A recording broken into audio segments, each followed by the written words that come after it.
and live with. Call Big Lou at 800-777-1979. 800-777-1979. When your business information is missing or inconsistent across the internet, search engines won't find you, and customers won't either. Help ensure customers see you and not your competitors. Boost your findability. CumulusBoost.com. CUMULUS Boost.com. The original KMJ, 580 AM, 1059 FM, Fresno, a Cumulus media station. Mostly cloudy, 58 at Radio City. It's 2 o'clock. I'm Liz Kern in the KMJ newsroom. The first snowpack survey of the season at Phillips Station measures 174% of average for this time of year. The State Department of Water Resources says with 3 months left in the snow season, snow that's fallen remains just 64% of the April 1st average, but not enough to end the drought.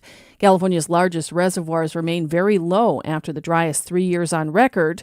The next storm expected to bring 2 to 3 feet more snow. House Minority Leader Kevin McCarthy is struggling to win votes to become Speaker. The Congress vote has been going over 5 hours. The third vote underway, but enough votes got peeled away from McCarthy to win. Hakeem Jeffries, a Democrat from New York, neck and neck. Fox's Aisha Hasni has details from Capitol Hill. This is a chaotic scene, and in fact, I want to read off a text message I just got from a GOP staffer describing what people are feeling on the House floor. She says, "I have no idea what is going to happen next, but this is making us look like idiots to the American people." So this could go on and on and on.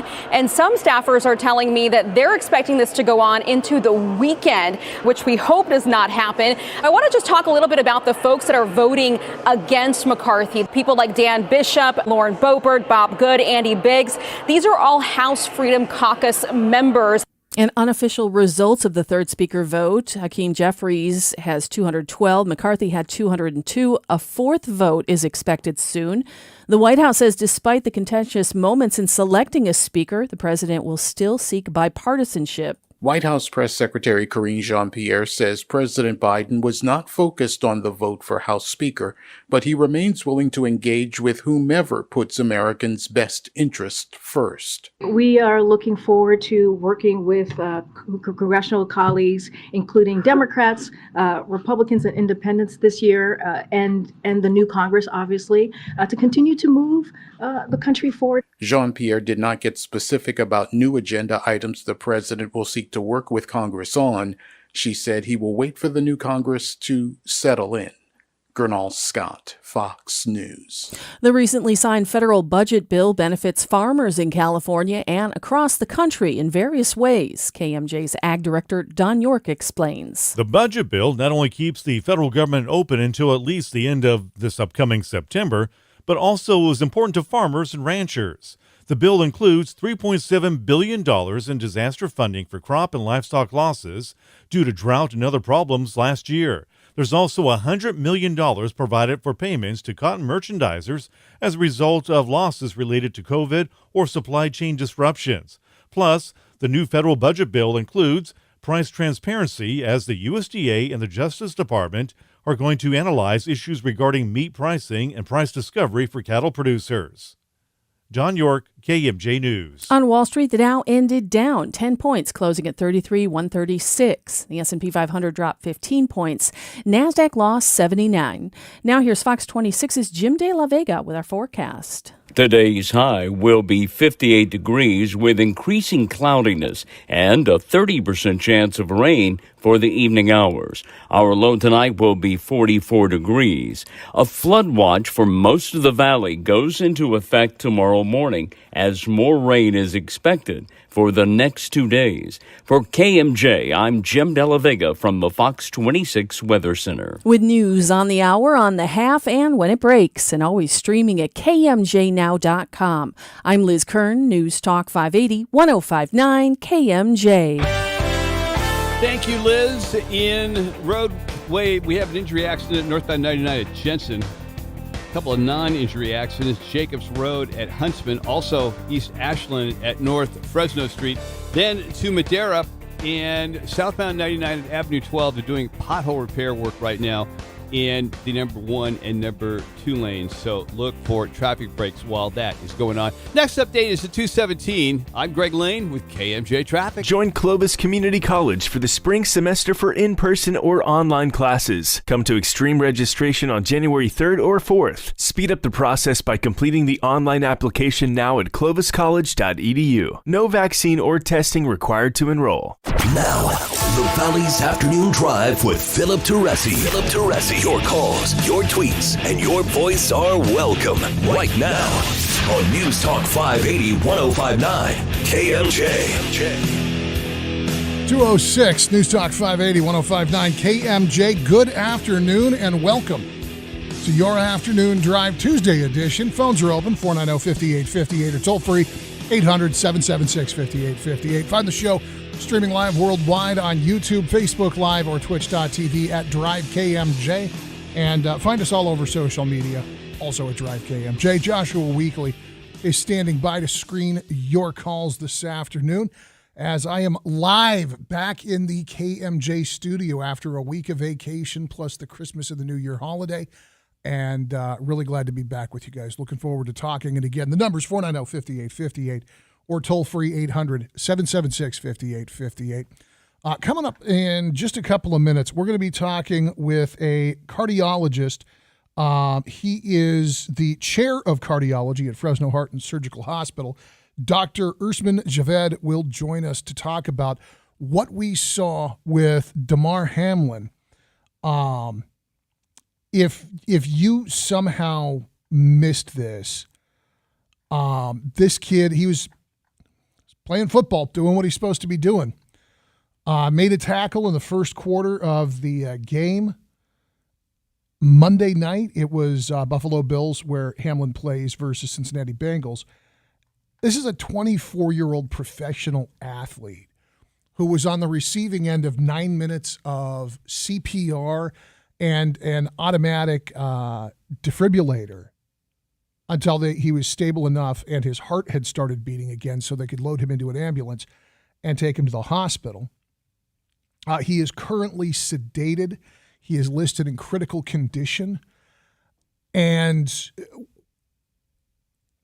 I have a little bit of familiarity, layperson's passing awareness of impact and chest trauma-related cardiac failure. And that's why we want to get the doctor on to talk a little bit about how common this kind of thing really is, what the recovery, what the prognosis looks like. You got a 24-year-old professional athlete. Where does he stand versus normal people, you and me? And if you were in a situation, maybe you're at a high school football game, maybe you just saw somebody get in a car accident, how to determine when a person needs CPR and compressions, how to determine when one of those automatic defibrillators is going to be essential to saving that person. But if there is anything positive to come out of this story,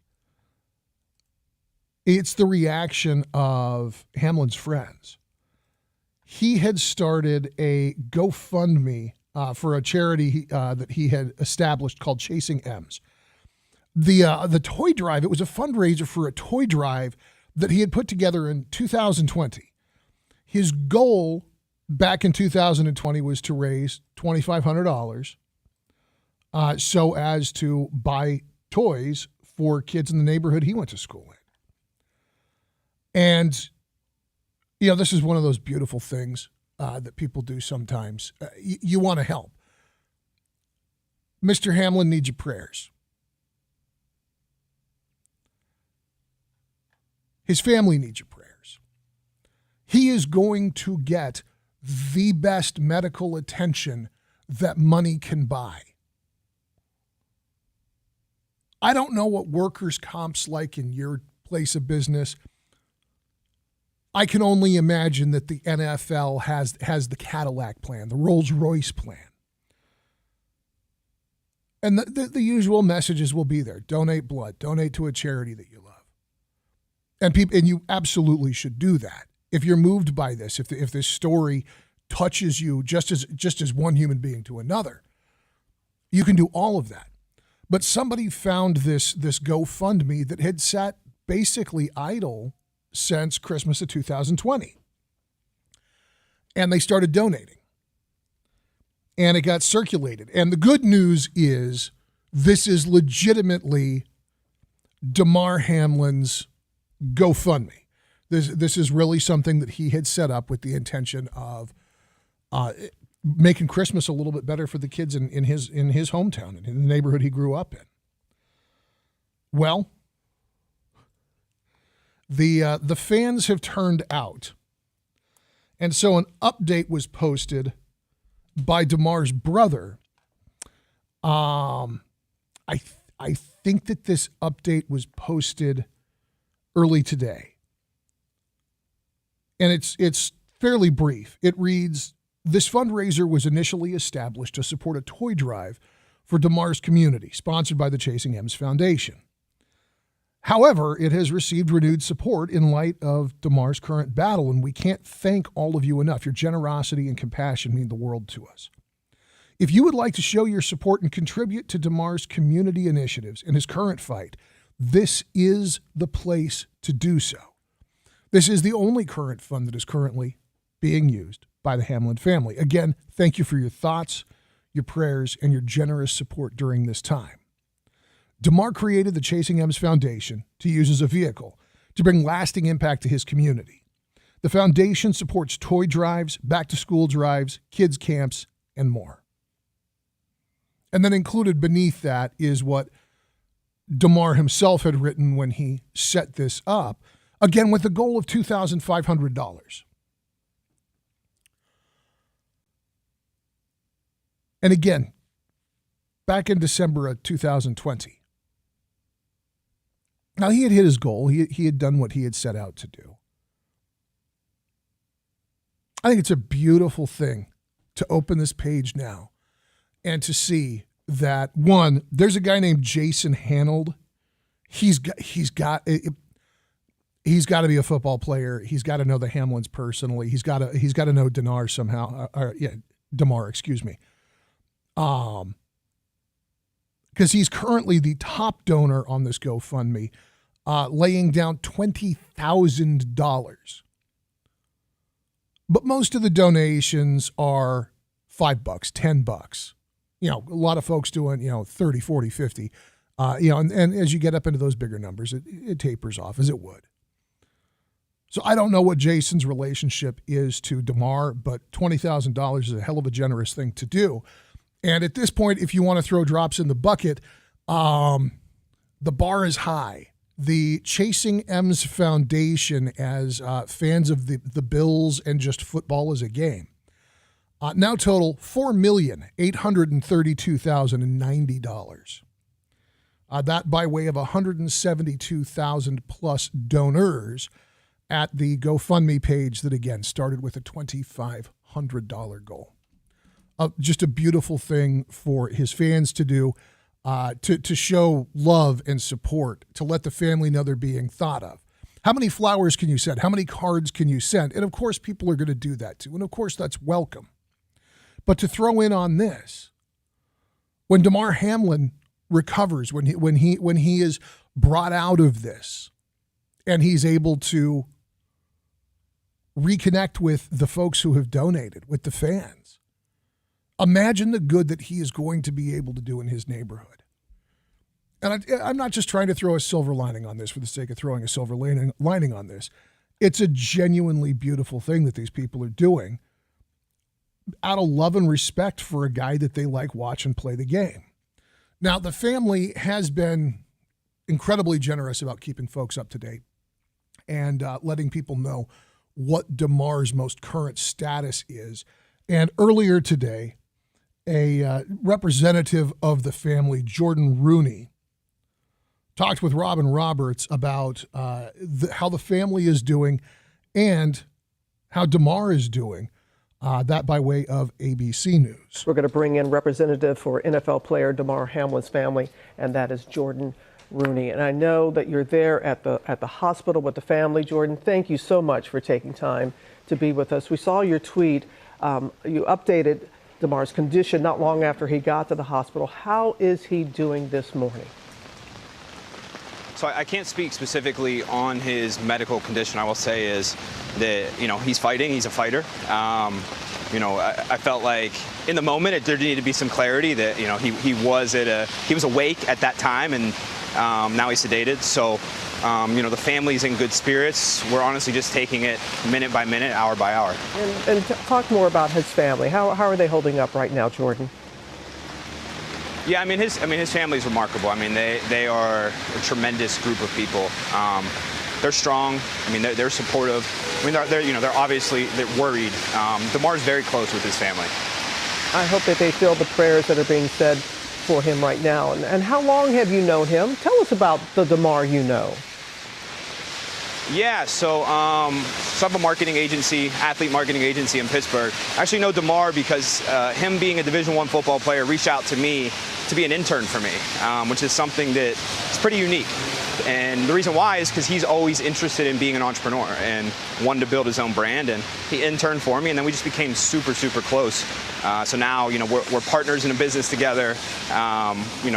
We collaborate on a lot of things. And we're really good friends.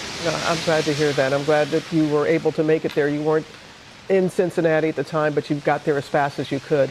So talk to us about the scene there at the hospital. We know that fans from both teams are showing up to show their support.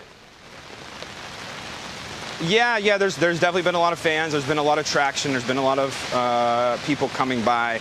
I think what's most important is to give the family their privacy. I think it's tough when you see someone on TV or you watch someone play a sport.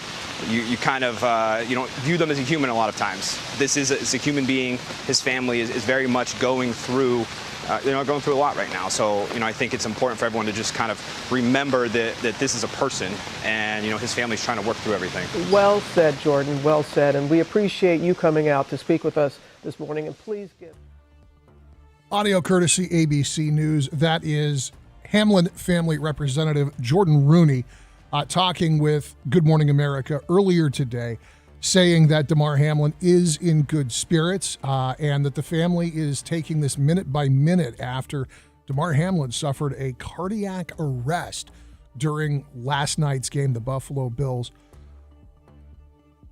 Terrifying stuff. Terrifying. It's just completely out of the blue. 24 years old and probably one of the healthiest human beings on the planet for this to happen. And that's why we're going to get a cardiologist on, talk a little bit about what happened and what to look for, because it seems like something that's completely out of the blue, and I've just got a funny feeling this kind of injury happens a little more often than people think. It's the Afternoon Drive at News Talk 580, 105.9 KMJ. We are also monitoring the third round of voting for the Speaker of the House of Representatives.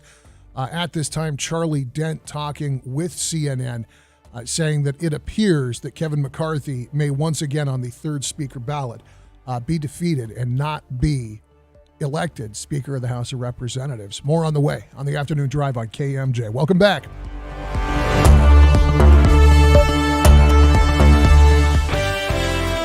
On the freeways, they're dealing on northbound 99 at Jensen with an injury accident. And then in Madera on southbound 99 at Avenue 12, they're doing a traffic break or series of them because some potholes are being repaired.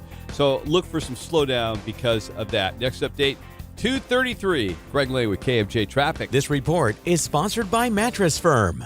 Gift yourself great sleep during Mattress Firm's Dream Sember sale.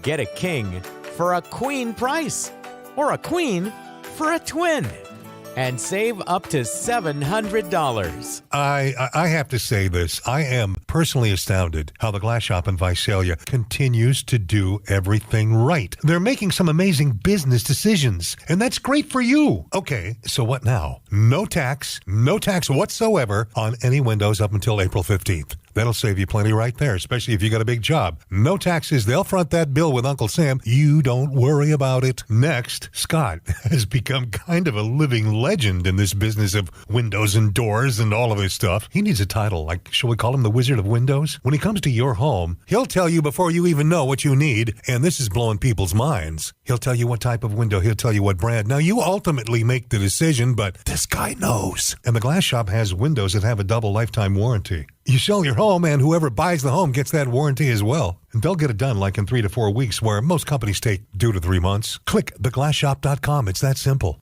The Glass Shop in Visalia. Click theglassshop.com. There you go. Tax-free, don't forget. Get your game on this January at the Tachi Palace and get your hands on your share of over $215,000 in cash and prizes. Just look at all these promotions. New Year's in kitchens and hangovers and flashbacks. It pays to play at Tachi. Go to TachiPalace.com for complete promotion details. Now through January 31st, win your share of over $215,000 in cash and prizes. Tachi Palace Casino Resort in Lemoore. This is 40. If you or a loved one is between 50 and 87 years old and has been diagnosed with Alzheimer's disease, or a physician suspects it may be Alzheimer's disease, you or they may be eligible to participate in a clinical research study. The purpose of this trial is to determine if a new investigational twice-a-day oral drug candidate called Semufilm is effective in slowing down the progression of mild to moderate Alzheimer's disease. Call 559-437-9700 or go to neuropain.com and click on the sign-up button at the top of the page to see if you qualify. Diabetes, high blood pressure, anxiety meds, everyone's on them. If you're a 50-year-old male, maybe a bit porky, and you may even have type 2 diabetes, $1 million of term insurance may only cost you about $200 a month. Call Term Provider. Speak with Big Lou at 800-777-1979. Big Lou will find a term life policy for you even if you have type 2 diabetes, are overweight, or have high blood pressure. Term Provider has helped thousands of people like you who think they can't afford term life insurance. To buy $1 million of affordable term life for you, all you need to do is call Big Lou at 800-777-1979. Lou will make sure the scales are tipped in your favor. Call 800-777-1979. Big Lou will answer your call and work to fit you into a term life policy that you can afford. Remember, Big Lou's like you. He's on meds, too. Call 800-777-1979. 800-777-1979.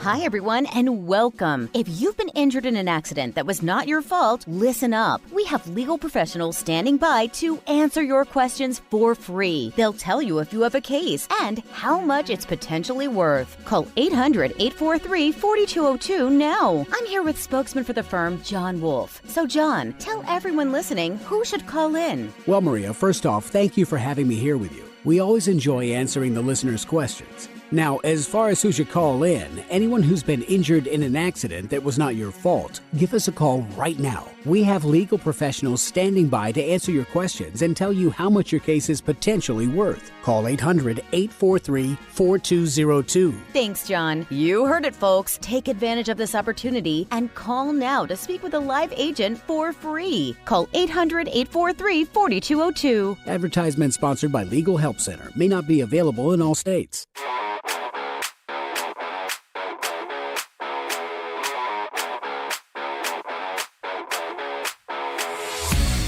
2:23 on your afternoon drive at News Talk 580 1059 KMJ. I'm Philip Teresi, back to live action after a week-long vacation. Holy smokes, was it nice to get out of here and just be with the family. We might get into some of that stuff a little bit later on. What did you do during the least productive week of the entire year? Right now, a little bit more on this. He's a kid. Damar Hamlin's the same age as my oldest. This story is just, it's spooky, man. And by the way, if the injury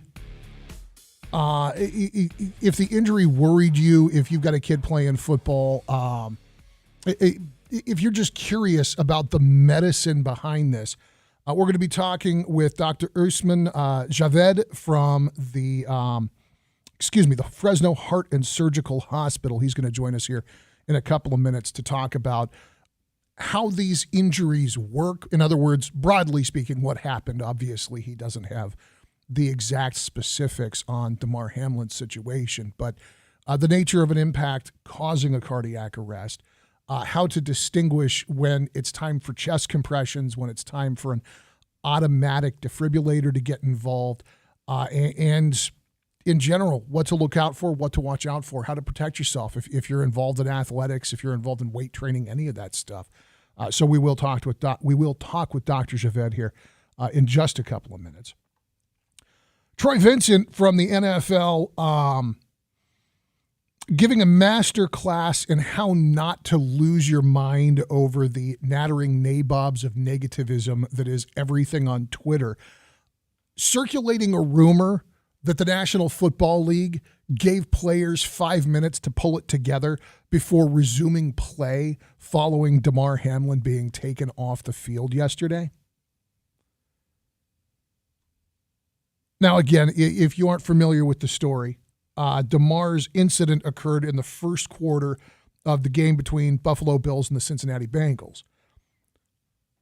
Damar made a tackle on T. Higgins, got back to his feet, and then almost immediately collapsed on the field. Medical personnel rushed right in. It was very clear that something was wrong. And they administered CPR. They got the automated external defibrillator involved. They got his heart restarted. And then they got him into an ambulance and on the way to the hospital. Here's where the confusion may rest. ESPN was going in and out of commercial break.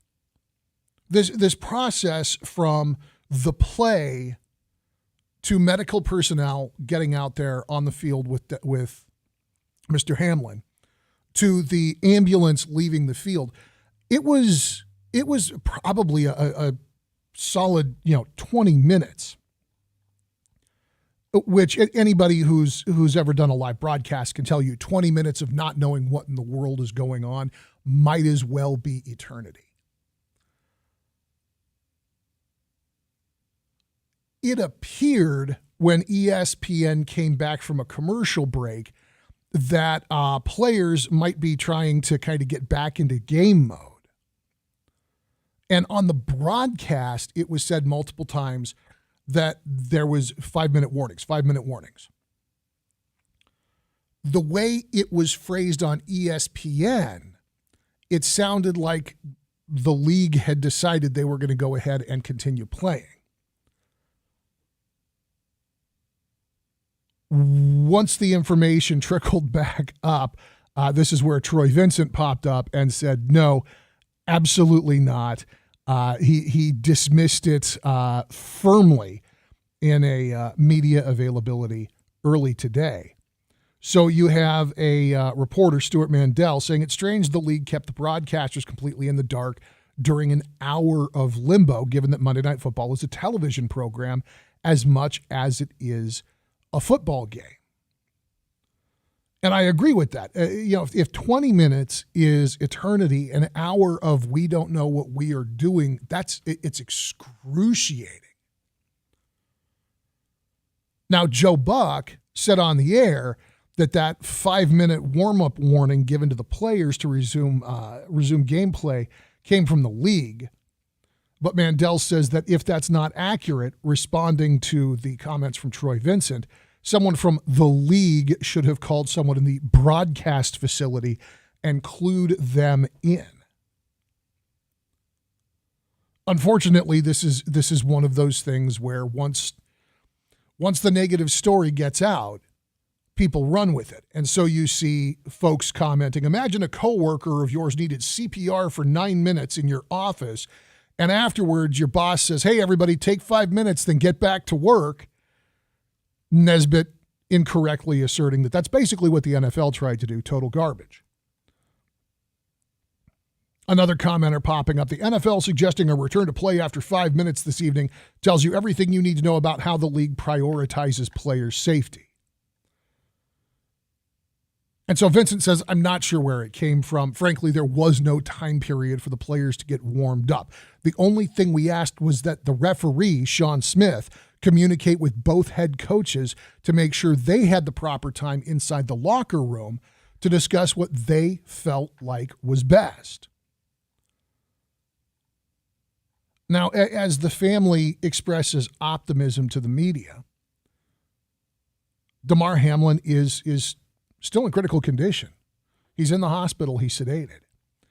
And the NFL is not, at this point, willing to give a date on when they are going to resume this game. They said it will not be this week.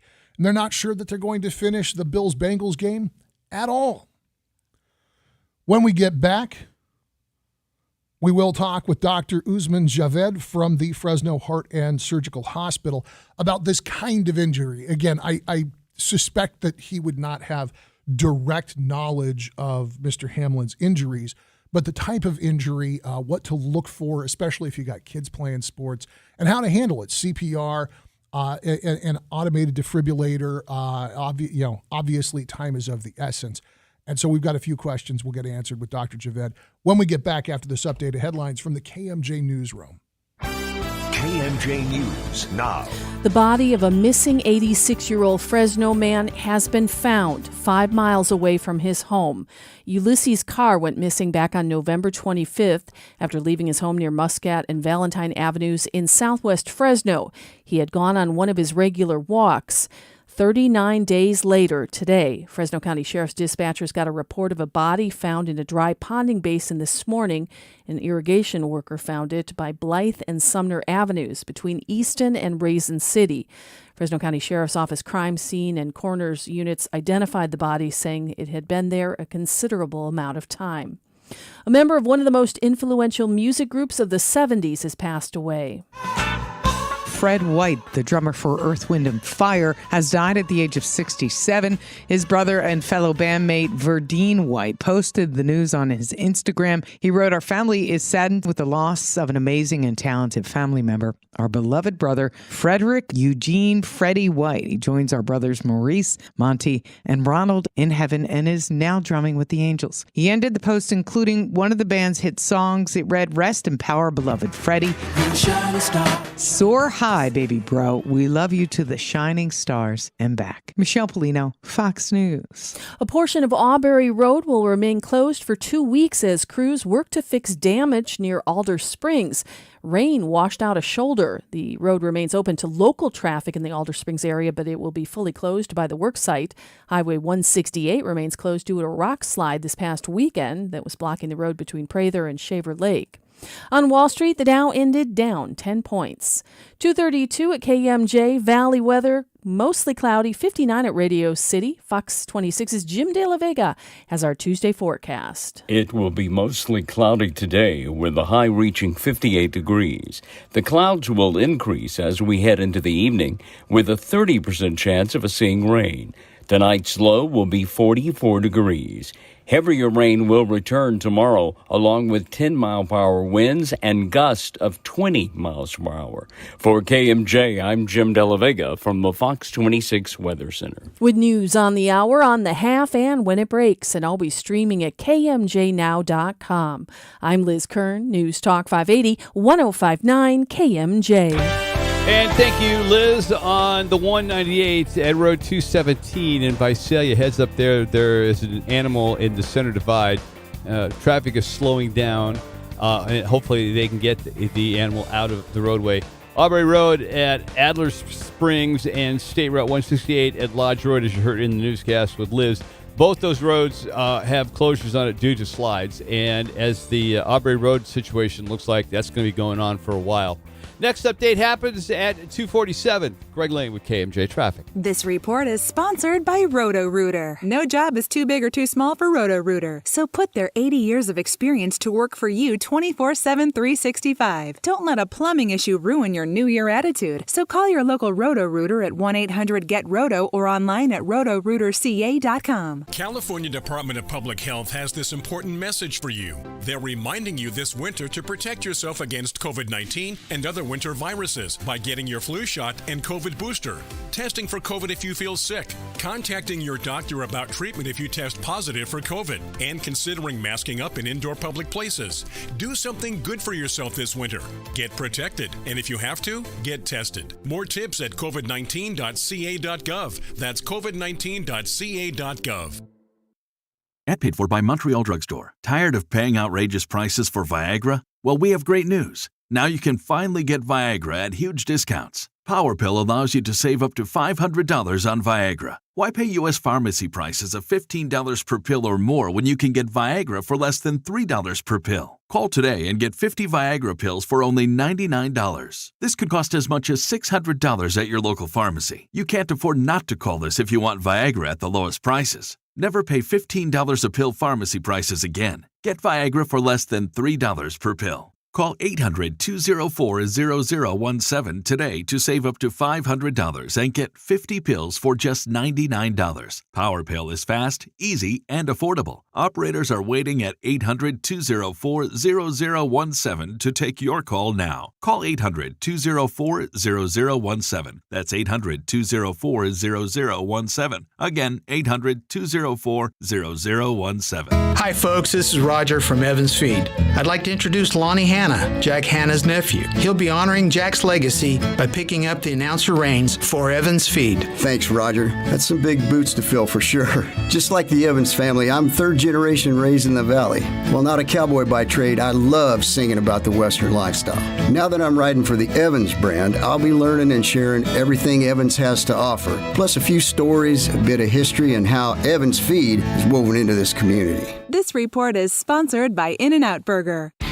At In-N-Out, our hamburgers are made with the highest quality ingredients, made fresh and by hand, made with a smile, and made to order just for you.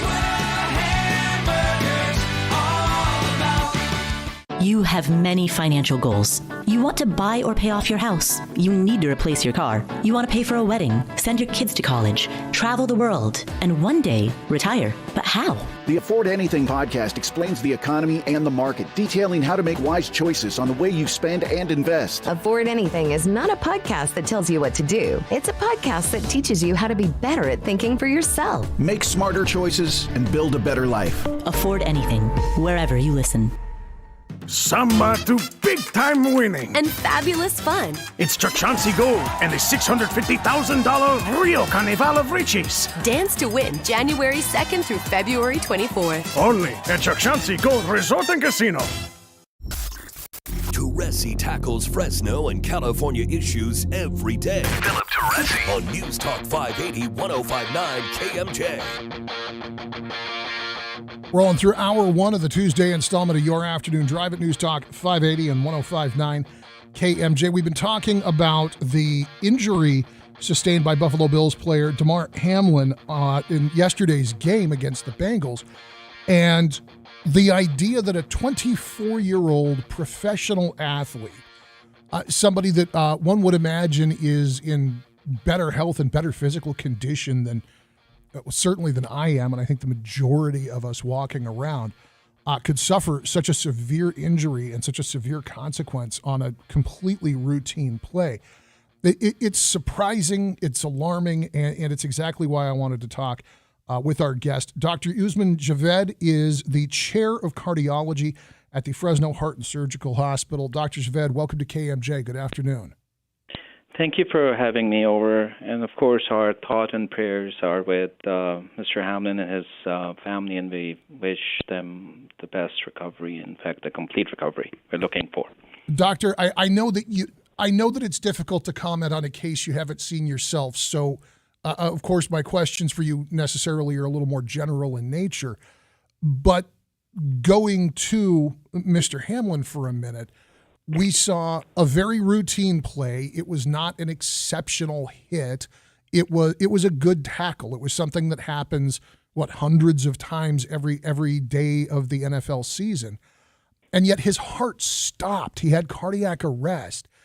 How unusual is it for an impact like that to come with that consequence that a thump on the chest stops the beating heart? Not that common, but it's unfortunately when we talk about this specific term that you may have heard, the commotio cordis, it's just a matter of having that thump at the wrong time. So it's part of the heart cycle where if that blunt injury occurs electrically at a specific time, it can place the individual into a fatal rhythm. And that's what is suspected in his case. And that suspicion would be based at least in part on the need for that automatic defibrillator, correct? Absolutely. And that's why there is a big push from cardiology community at large and from AHA and American Stroke Association to have AED or external defibrillators available, because up to 20% of sudden cardiac arrest that EMS finds, usually individuals are in VF or ventricular fibrillation or tachycardia. And those are the two specific rhythms that AED then allows us to shock. So the algorithms are built in a way that if that rhythm is recognized by AED, then automatically the shock is delivered. Doctor, I understand this is not a common injury, generally speaking. Is this an injury that is seen more commonly with people playing impact sports, or is this just unusual, period, full stop? This could, if you take all comers for sudden cardiac death in athletes, it's coded anywhere 1 in 50,000 to 1 in 10,000 athletes. So it's not common. The issue is the mechanism could be different. Impact is one, contact sports. But if there's some underlying mechanism, which could include some pre-existing or congenital heart disease, which was not recognized, or if even electrolyte imbalance, there are some very specific rhythm abnormalities which run in families, which are congenital. So that's why routine screening of some sort in such high endurance sports activities is recommended. I'm excuse me, not trying to be funny in the way that I phrase this. I'm genuinely curious because you talk about exactly the wrong stimulation at exactly the wrong time, and then there's a handful of secondary characteristics that can contribute. Could somebody who's swapping out a light for a ceiling fan at home on a live 110 volt circuit do this to themselves, or does it require that physical impact to create this injury specifically? It can, absolutely. Electrocution can cause it. Just simple fall on the ground can cause it. Really? It depends upon what would be the blunt injury or impact on the heart, because it's dependent on the shear force that's been transmitted.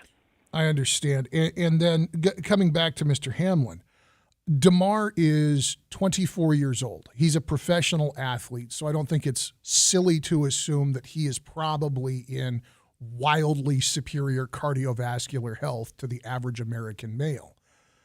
For a patient, again, I know we don't know Mr. Hamlin's entire medical history to speak super specifically, but generally speaking, is a 24-year-old kid going to have a good chance of making a full recovery from an injury like this versus, a 43-year-old guy who's, a little paunchy like myself? We always hope for, but there are data that as age progresses, like it's been looked at from sudden cardiac death statistics, that as age progresses, the survival rates do go down. Of course, those are the best amongst individual age less than 18. But if you see the numbers dramatically drop after age of 25. Doctor, I know there's a lot of parents that are, they've got their kids playing sports, and we're all out running around. I mean, I just spent part of the weekend on a stepladder pulling Christmas lights off the eaves of my house. That doesn't seem like enough to hurt me, and yet the tackle that Hamlin did was not any harder of an impact than if I'd fallen off a ladder at my house. I mean, I'm a pretty heavy guy. If you see somebody in distress like this, is there a way for a layperson to determine if CPR is the way to go versus the automatic defibrillator, or use the tools at your disposal and have somebody call 911? All three. So, in fact, it never hurts to do CPR. It never hurts. Okay. Because if you look at the clinical data, by the time EMS arrives and EMS starts CPR versus public or bystander CPR, there's about 10 to 12% increased survival rate. So if you look at the numbers, if a public witness survival rate could be up to 39.5%. Okay, so EMS, it drops down to 25%, and nursing home at like 18% in a situation like this. So generally what's recommended is start CPR, call for help right away, so that ideally you have more than one individual doing CPR, taking turns so that the person performing CPR doesn't get tired. Call EMS right away and call for AED. As I said, if a person falls into that 20-25% category of VTAC or ventricular tachycardia fibrillation, which is a shockable rhythm, the odds of survival go dramatically up. So CPR never hurts. You don't have to worry about quality of CPR, but whatever CPR is there. It's meaningful, in my opinion. Keeping the blood circulating is keeping the blood circulating. Absolutely, because it's at the end of the day, it's really is that flow to the brain, flow to the vital organs of the body.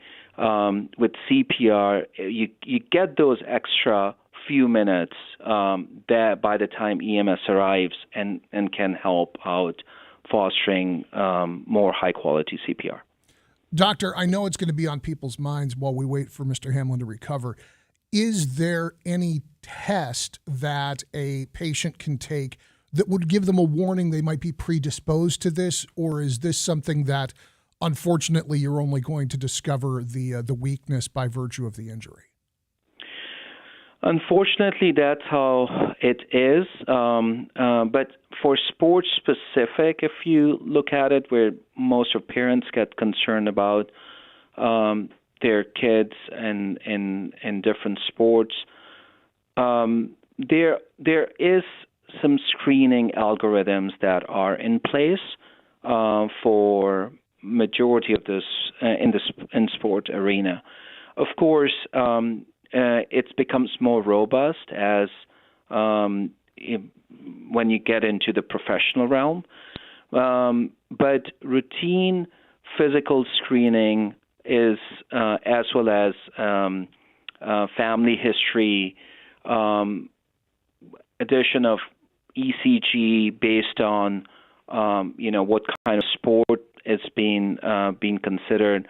There are different algorithms that are in place. Unfortunately, not all of them have turned out to be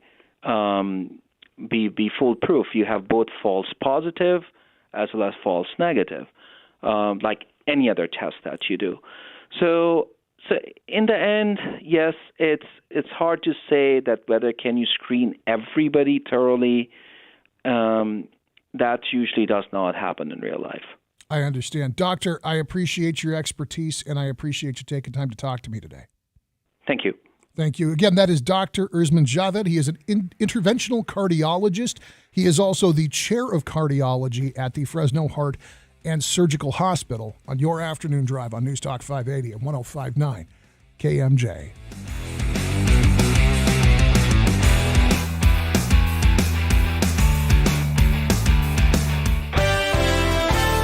In Hanford right now on State Route 43 at Cairo Avenue, we got a collision. Unknown injuries at this point. In Madera, on southbound 99 between Olive and Avenue 12, it appears that there's just slow-moving traffic, and we do not have a report right now of any collision. Just looks like slow-moving. Next update, 3:03. Greg Lane with KMJ Traffic. This report is sponsored by Roto-Rooter. No job is too big or too small for Roto-Rooter. So put their 80 years of experience to work for you 24/7, 365. Don't let a plumbing issue ruin your New Year attitude. So call your local Roto-Rooter at 1-800-GET-ROTO or online at rotorooterca.com. Trust, it doesn't always come easy. When you need a home or a car, you shop around. When you need help with your finances, you want choices that work for you, not a flashy sales pitch. At LPL, our approach is thoughtful, professional, and personal. I'll help you work towards your goals by crafting a financial plan that focuses on you. You can reach me, Tom Diaz, by phone at 559-878-4623. Give me a call, and we can talk through your financial goals and answer questions you may have. Thomas Diaz is a registered representative with, and securities and advisory services are offered through LPL Financial, a registered investment advisor. Member FINRA, SIPC. I have to say this. I am personally astounded how the Glass Shop in Visalia continues to do everything right. They're making some amazing business decisions, and that's great for you. Okay, so what now? No tax whatsoever on any windows up until April 15th. That'll save you plenty right there, especially if you got a big job. No taxes. They'll front that bill with Uncle Sam. You don't worry about it. Next, Scott has become kind of a living legend in this business of windows and doors and all of this stuff. He needs a title, like, shall we call him the Wizard of Windows? When he comes to your home, he'll tell you before you even know what you need, and this is blowing people's minds. He'll tell you what type of window, he'll tell you what brand. Now, you ultimately make the decision, but this guy knows. And the Glass Shop has windows that have a double lifetime warranty. You sell your home, and whoever buys the home gets that warranty as well. And they'll get it done like in 3 to 4 weeks, where most companies take 2 to 3 months. Click theglassshop.com. It's that simple. The Glass Shop in Visalia. Click theglassshop.com. There you go. Tax-free, don't forget. Starting May 7th, 2025, you'll need a federally accepted form of identification, like a Real ID, to fly within the United States and visit friends and extended family members on military bases. So why wait to give yourself these real benefits? Get your Real ID by starting the application online, uploading the correct documents, and make your appointment at the DMV to finish the process. By applying for a Real ID now, it's one less thing to worry about later. Visit realid.dmv.ca.gov today. With Progressive's Name Your Price tool, you can find options that fit your budget, because giving you options is the right thing to do. Oh yeah, like when I hold the door for someone. Sure, it may be weird if I don't time it right, and they're a little too far away, and now they're running. And we're both asking ourselves, is it worth it to run instead of just, letting them open their own door? But still, it's the right thing to do. So get options based on your needs with Progressive's Name Your Price tool. Progressive Casualty Insurance Company, affiliates, and third-party insurers. Comparison rates not available in all states or situations. Prices vary based on how you buy. I studied Spanish in college and never got fluent. But then I tried Babbel. Want the most effective way to learn another language? In just 15 minutes a day, Babbel's bite-sized lessons will have you learning another language in as little as 3 weeks. Babbel gets you speaking quickly about things you actually talk about in the real world. University studies have shown that using Babbel for 15 hours is equivalent to a semester of college Spanish. If you want to learn a new language, there's no better way than Babbel. Go to Babbel.com to try Babbel for free. That's BABBEL.com. Whether you're waiting for a holiday or working from home, the WFH acronym is the new mainstay. This is Christina Mousson for Gar Bennett. Growers have worked from home for centuries and enjoyed increased productivity without the noise or traffic of the big cities and suits and ties. The hours are long, but in good times and bad, there's always a job to do, mouths to feed, and plates to fill. The Gar Bennett team doesn't leave growers stranded alone at home or in the field. We work hard to help growers be successful with solutions that make them profitable. We are proud to be part of a legacy that continually thrives on innovation and determination to feed and fuel America. Grow with Gar Bennett for the best water, irrigation, nutrition, regulatory, and crop care advice and products at 800-696-6108 and online at garbennett.com. We help growers feed the world. KMJ, Fresno.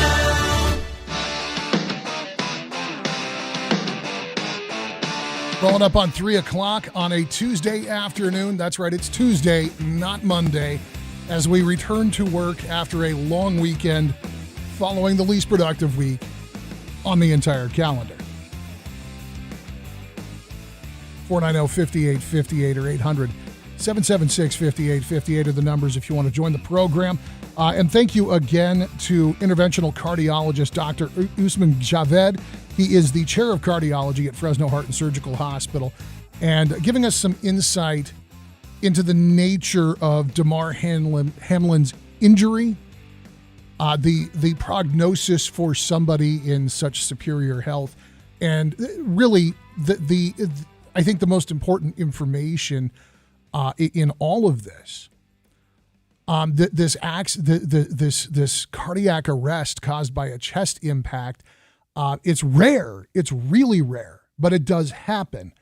And if you happen to be present and something like that has gone on, an automatic external defibrillator is absolutely a lifesaver. But CPR is helpful. Keeping the blood moving is keeping the blood moving. And you can increase the likelihood of somebody surviving a cardiac arrest like this massively simply by knowing basic CPR, knowing how to do chest compressions, and being ready to spell somebody else if somebody beats you to it. That's one of those things of all of the trainings and extracurriculars that I've ever done. Getting CPR and first aid certified through the Red Cross is one of the things that I absolutely feel the best about. And I appreciate the doctor's expertise on the situation. Now, the family of Damar Hamlin is very much putting forward at brave faces, and that they're thanking the family is thanking supporters profusely, saying, on behalf of our family, we want to express our sincere gratitude for the love and support shown to Damar during this challenging time. We are deeply moved by the prayers, kind words, and donations from fans around the country. That came out by way of Twitter through Hamlin's friend Jordan Rooney, very similar to the phrasing that turned up on his GoFundMe page, where a 2-year-old $2,500 GoFundMe to help provide some extra toys for kids in need at Christmas time 2 years ago. And when I last look at it, it was creeping up on $5 million. He's going to be able to do a lot of good with that. And I cannot imagine a brighter silver lining when he comes to and when he's able to talk to his family. The league here is, of course, taking this very seriously. They have announced they are postponing their 2023 Modern Era Player finalists. This is the Hall of Fame action. They're going to hold off on that out of respect for Damar Hamlin. So the Modern Era Player finalist class of 2023 announcement has been postponed. It was supposed to happen at 8 o'clock tonight, last night during the Bills-Bengals game. But they said that the decision to postpone the program for at least 24 hours was an obvious one. When we get back, we're going to talk with attorney Mark Capitan, very much changing direction here. That quadruple murder that occurred up in Idaho, 4 college kids stabbed to death in their home. They got the guy, they got the suspect. They got the suspect. He has not as yet been convicted of anything. But there's already some strange posturing and just odd information leaking out about a man named Brian Koberger. He is the suspect in the Moscow, Idaho quadruple homicide, and he is currently in custody awaiting arraignment. He may also be angling for an insanity defense, and that's what we're going to talk with Mark Capitan when we get back. How realistic is an insanity defense? What is the bar for an insanity defense? And is a criminal justice student who was comprehensively studying exactly these kinds of crimes a good candidate for that defense? It's the afternoon drive at News Talk 580, 105.9 KMJ. Mark Capitan joins us in the 3 o'clock hour. Don't move. Missed part of the show? Get the Afternoon Drive podcast at kmjnow.com or by searching KMJ's Afternoon Drive in Apple Podcasts or Spotify. Did you know the best time of year to buy a car is December through mid-January? It's true. Most people don't realize that Central Valley dealerships are wheeling and dealing at the end of the year. We know you've been wanting a new vehicle, and now is the best time to act. So visit your local Central Valley auto dealer this week and check out their inventory right now. They're ready and able to get you into that new vehicle you've been wanting, just in time for the new year. Happy holidays from your local Central Valley auto dealers. This is Christina Musan. Solar Negotiators is a household name here in the Central Valley for residential installation. They've got great service, the very best pricing, and options no other company can offer. But did you know they help more than just homeowners? If you've considered solar for your small business or nonprofit, Solar Negotiators can likely save you up to 15% on installation costs. And their maintenance packages keep your business saving long into the future. How do I know this? My family's business, Gar Bennett, went through Solar Negotiators in 2015. Since the system was installed, their company has continued to provide outstanding service by performing inspections, panel cleaning, and active monitoring regularly. Invest in your businesses now and for the long term. Call Solar Negotiators, powered by Solar Maintenance Pros, at 844-OWN-SOLAR. That's 844-OWN-SOLAR. Or visit solarnegotiators.com. CSLB 1021919. Samba to big-time winning. And fabulous fun. It's Chauncey Gold and the $650,000 Rio Carnival of Riches. Dance to win January 2nd through February 24th. Only at Chauncey Gold Resort and Casino. News Talk 580 AM, 1059 FM, KMJ, Fresno, a Cumulus Media station. KMJ. It's 3 o'clock in Fresno. I'm Jim Miller in the KMJ News Center. Here's what's happening. Well, Kauai health officials say they're not allowing any visitors to their emergency room. Medical Center made the announcement on Facebook Monday. Officials say they're significantly impacted by patients and can't accommodate visitors inside the department. Fresno County officials urging everyone to stay away from the rockslide area on Highway 168. The 4-lane highway towards Shaver Lake has been closed since Saturday. No reopening date's been set. Caltrans officials say they're waiting for geologists to survey the area to make sure it's safe to remove rocks from the mountainside. The state's Department of Water Resources take the first snowpack survey of the season at Phillips Station. KMJ's Liz Kern reports. Snowpack across the Sierra Nevada measures 174% of average for this time of year. UC Berkeley's Central Sierra Snow Laboratory calls it a very promising start to the year, but says the storm train needs to keep coming through to emerge from drought. With 3 months left in the snow season, snow that's fallen remains just 64% of the April 1st average. California's largest reservoirs remain very low after the driest 3 years on record. The snow lab at Donner Pass showed nearly 6 feet of snow had piled up as of Tuesday. The next storm is expected to bring 2 to 3 feet more snow. Liz Kern, KMJ News. Fresno police are asking the public for help identifying 2 suspects from a robbery last month. Authorities say the robbery happened inside a store on West Shaw Avenue about December 12th. They say the 2 men went inside the store and stole about $1,500 worth of merchandise. Well, the third time is not the charm for House Republican leader Kevin McCarthy, who's lost a 3rd vote for House Speaker. Fox's Jared Halpern has more from Capitol Hill. Republican defections grew against House GOP leader Kevin McCarthy on a first-in-a-century 3rd vote for Speaker of the House. No one in this body has worked harder for this Republican majority than Kevin McCarthy. But the nomination speech by New York Republican Elise Stefanik has failed to win over the 218 Republicans needed to elevate McCarthy to Speaker. The first 2 rounds of balloting resulted in 19 Republicans voting for an alternative. On the 3rd ballot, 20 Republicans voted against McCarthy. Supporters of the Republican leader have vowed to keep voting open as long as it takes. On Capitol Hill, Jared Halpern, Fox News. Now the forecast from Fox 26's Jim De La Vega. It will be mostly cloudy today with the high reaching 58 degrees. The clouds will increase as we head into the evening with a 30% chance of seeing rain. Tonight's low will be 44 degrees.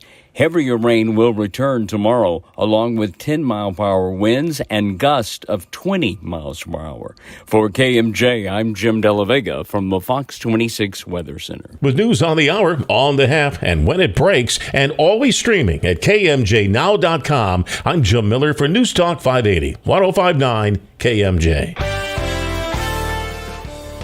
In Selma right now, we have on southbound 99, just north of Floral, got a stalled vehicle causing a hazard there.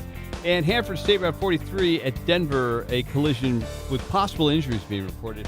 Then in Visalia, eastbound 198 at Lover's Lane, right there at the off-ramp, a truck lost an entire load of cardboard, which is all over the freeway, causing all kinds of problems. Next update, 317, Greg Lane with KMJ Traffic. Let's talk about Fresno. Not about politics or business. Let's talk about what we can do together to make Fresno a cleaner, greener, more beautiful place to live. That's why the city of Fresno has established a new department that's focused entirely on picking up trash, removing graffiti, planting trees, creating artwork, and engaging the community in projects that will improve Fresno's curb appeal. It's called Beautify Fresno. It's already making a big difference. We hope you're ready to help. Learn more about Beautify Fresno and how you can join this citywide effort at beautifyfresno.org.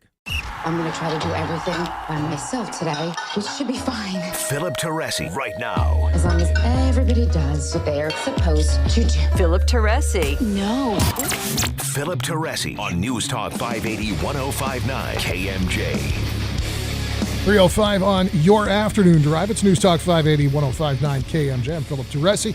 Appreciate you hanging out. If you want to join in, our phone numbers are 490-5858 and toll free 800-776-5858. A voice that might be familiar if you listen to KMJ Saturdays, if you listen to the Ray Appleton Show, or if you've been to court lately. Mark Capitan. Philip, thank you very much. Hey, you have me in right after Christmas and right after the New Year's on a murder case. Oh, boy.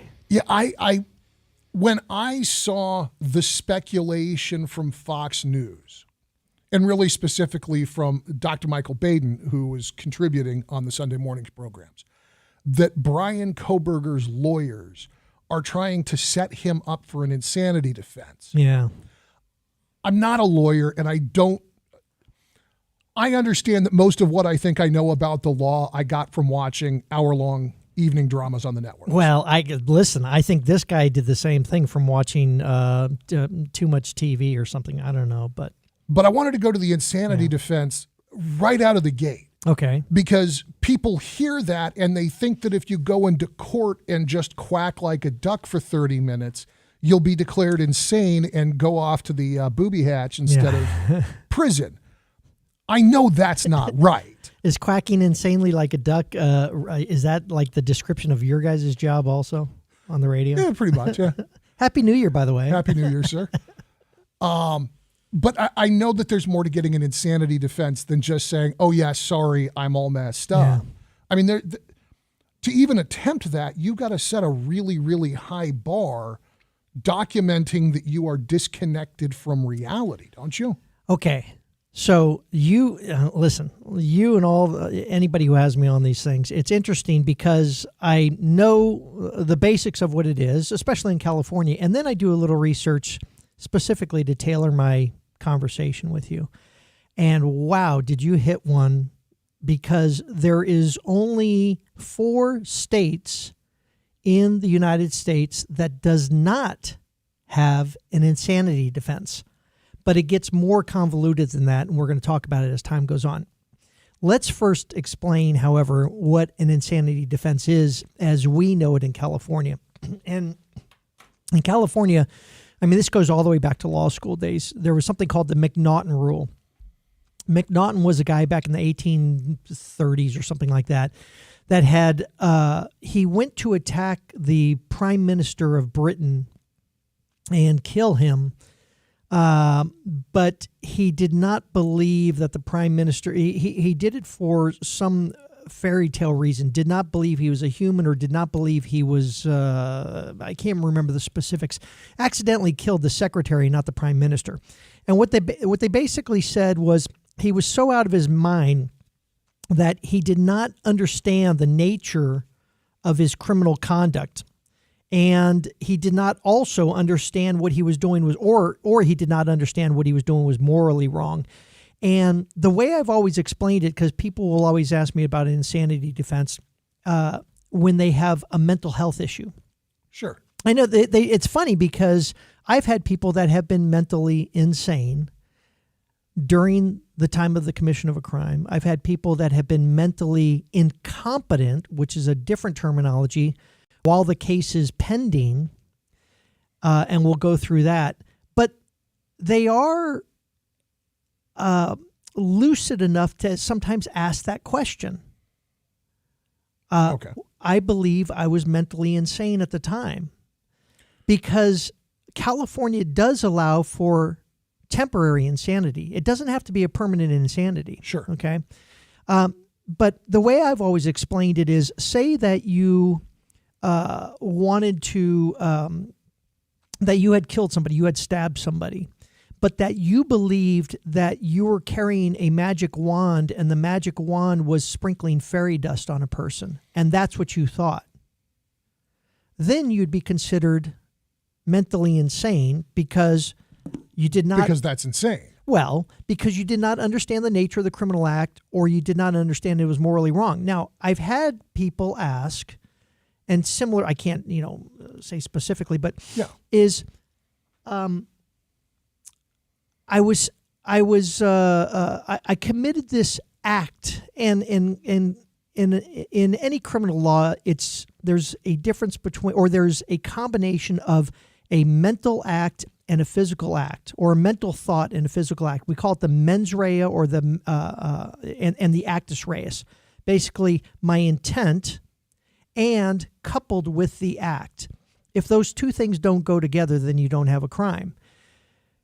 If you believed that you were punching somebody, but you understood there was a knife in your hand, then you are committing the act and you do have the mental intent. The mental intent is to punch, and the act is I happen to have a knife in my hand and I knew that I had a knife in my hand.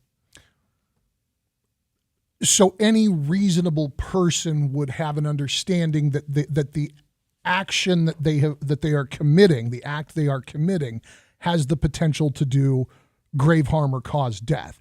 In other words, if I go down to my car in the parking lot tonight and I just don't check my mirrors carefully and I throw it in reverse and poor Weekly's standing back there trying to get my attention, that's not murder. I didn't know he was there. I wasn't trying to hit him. Because you didn't have the mental intent to do it, right. If I look in the rearview mirror, flip him the bird, and then jam it in reverse, yes, I had the intent. So we now here's an interesting part. If you looked in the mirror, and this part of my research is I found a case out of Idaho. Okay. A young man who stabbed a person believing that the person was an alien. All right. And we'll get into all that too, because if you believe the person behind you was an alien and that you were trying to or an evil spirit and you were trying to rid yourself of an evil spirit, then there's a question as to whether you're mentally insane or not, because and it has to be an element of the crime. It's the lawful killing of a human being. Okay. And if you believed you were killing an alien, then it may be basis for an insanity defense. I understand. And that leads to my next question. Okay. I say that I believe that John Doe, the person who I stabbed to death, was an alien. I'm standing there as I am today in possession of myself. But in the moment, I was high on mushrooms and cocaine and bath salts. No. High on mushrooms and cocaine doesn't work. So even that doesn't make you... It has to be a naturally... a natural mental defense. It cannot be induced by drugs. Okay, so I simply say I believed that victim Doe was an alien here to take over the earth, and I was defending humanity from the invasion. But I can say that and not believe that. How do you determine that somebody actually believes that? There are two parts in California, and we still got to get to Idaho after the break or whatever. Yeah. There are two parts in California. That is basically the trial regarding whether a crime was committed or not. And because insanity doesn't mean I didn't do it. It means I did do it, but I have a legal excuse, and that is, I was insane at the time. So many times a person will say, I admit that I did it. Let's go straight to the insanity phase of the trial. Okay. Or the sanity phase of the trial. But first they have to prove that you committed the crime, and that could be one trial. And then when you ask, well, how do you know I'm not just saying this or not? Well, that's the same with every crime. It's up to a jury to decide it, or a judge to decide whether you're legally insane or not at the time of the offense. And listen, you go through your psychological history. You may probably have a history already, and maybe based on your actions, and you see when we look up now these guys with the Facebook posts, and they have all these rantings and ravings of a madman, quote unquote. That's what they're looking at. Okay, I understand. So the determination is in part looking at outward behavior, historical behavior. Right. Were you acting like you were nuts even intermittently before? Do you have expert witnesses who will come in and say this person's detached? And then finally, the ability to convince the jury. Yeah, a lot of times it is a trial amongst the experts, and who hires the best expert wins, Tangentially, do polygraphs get any play in this kind of a situation? I don't know who submits to a polygraph these days. I mean, they're just so unreliable, if you ask me. I've never had a client submit to a polygraph. The only time I have ever participated in a polygraph examination, I was actually interviewing for a corrections position at a nearby county. And that was part of the background check, is you sat down and got hooked up. What's so funny, it's funny that you mentioned that. Melvin King, if you're still out there, buddy, Melvin King was the polygraph examiner way back in the day. Yeah. And I worked for Valley Sports back in the day. And they said, well, we're going to do drug testing of everybody, or we're going to do a polygraph test or whatever. And it was back when there was this year around 1983 or so where it got really big, the polygraph testing. And I remember there was like 15, 20 questions. And I asked him afterwards, I said, so how did I do? And he goes, you passed all of them. Because I never did drugs. Yeah. And you passed all of them. And he says, but the one regarding marijuana use at the end there. And I said, well, I hate to tell you, Melvin. And I've seen him 20, 30 years later saying, you're wrong on that one, because I've never smoked marijuana. I never did it, And so anyway, when it comes to polygraph, no, it's completely unreliable. That may be part of what goes on here, but I doubt it. It's a little more psychological based than that. So that's the voice of Mark Capitan. We're going to continue to talk about the possibility that the suspect in the Moscow, Idaho quadruple homicide is going to pursue an insanity plea. It's the afternoon drive at News Talk 580, 105.9 KMJ.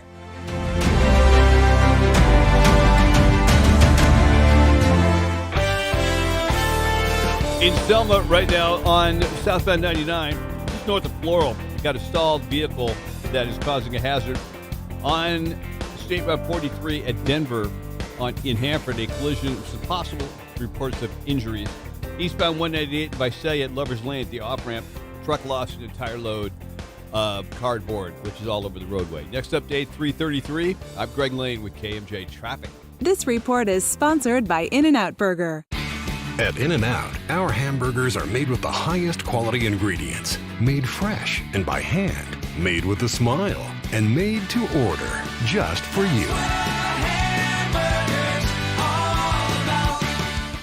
Ad paid for by Montreal Drugstore. Tired of paying outrageous prices for Viagra? Well, we have great news. Now you can finally get Viagra at huge discounts. PowerPill allows you to save up to $500 on Viagra. Why pay U.S. pharmacy prices of $15 per pill or more when you can get Viagra for less than $3 per pill? Call today and get 50 Viagra pills for only $99. This could cost as much as $600 at your local pharmacy. You can't afford not to call this if you want Viagra at the lowest prices. Never pay $15 a pill pharmacy prices again. Get Viagra for less than $3 per pill. Call 800-204-0017 today to save up to $500 and get 50 pills for just $99. Power Pill is fast, easy, and affordable. Operators are waiting at 800-204-0017 to take your call now. Call 800-204-0017. That's 800-204-0017. Again, 800-204-0017. Get your game on this January at the Tachi Palace and get your hands on your share of over $215,000 in cash and prizes.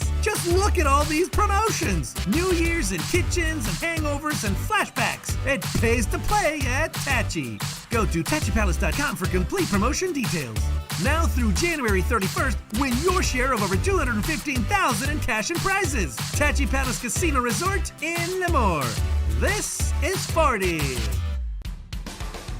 24/7 Pet Vets has set the standard for emergency pet care around the clock in California since 1975. They've never closed their doors, not once, through remodeling, earthquakes, 9/11, the pandemic. 24/7 Pet Vets has never closed their doors since 1975. Can you imagine how many furry family members have been saved by the devoted veterinarians and vet techs in the last 46 years at 24/7 Pet Vets? And they always stay ahead of the game, spending what they have to purchase the latest life-saving equipment so they can go on for the next 46 years. 24/7 Pet Vets, 6 minutes from anywhere. Take 41 to McKinley and then head west to Fresno Street by about a block. You'll see it with no problem. And remember, they're open 24 hours a day. 24/7 Pet Vets. You need them.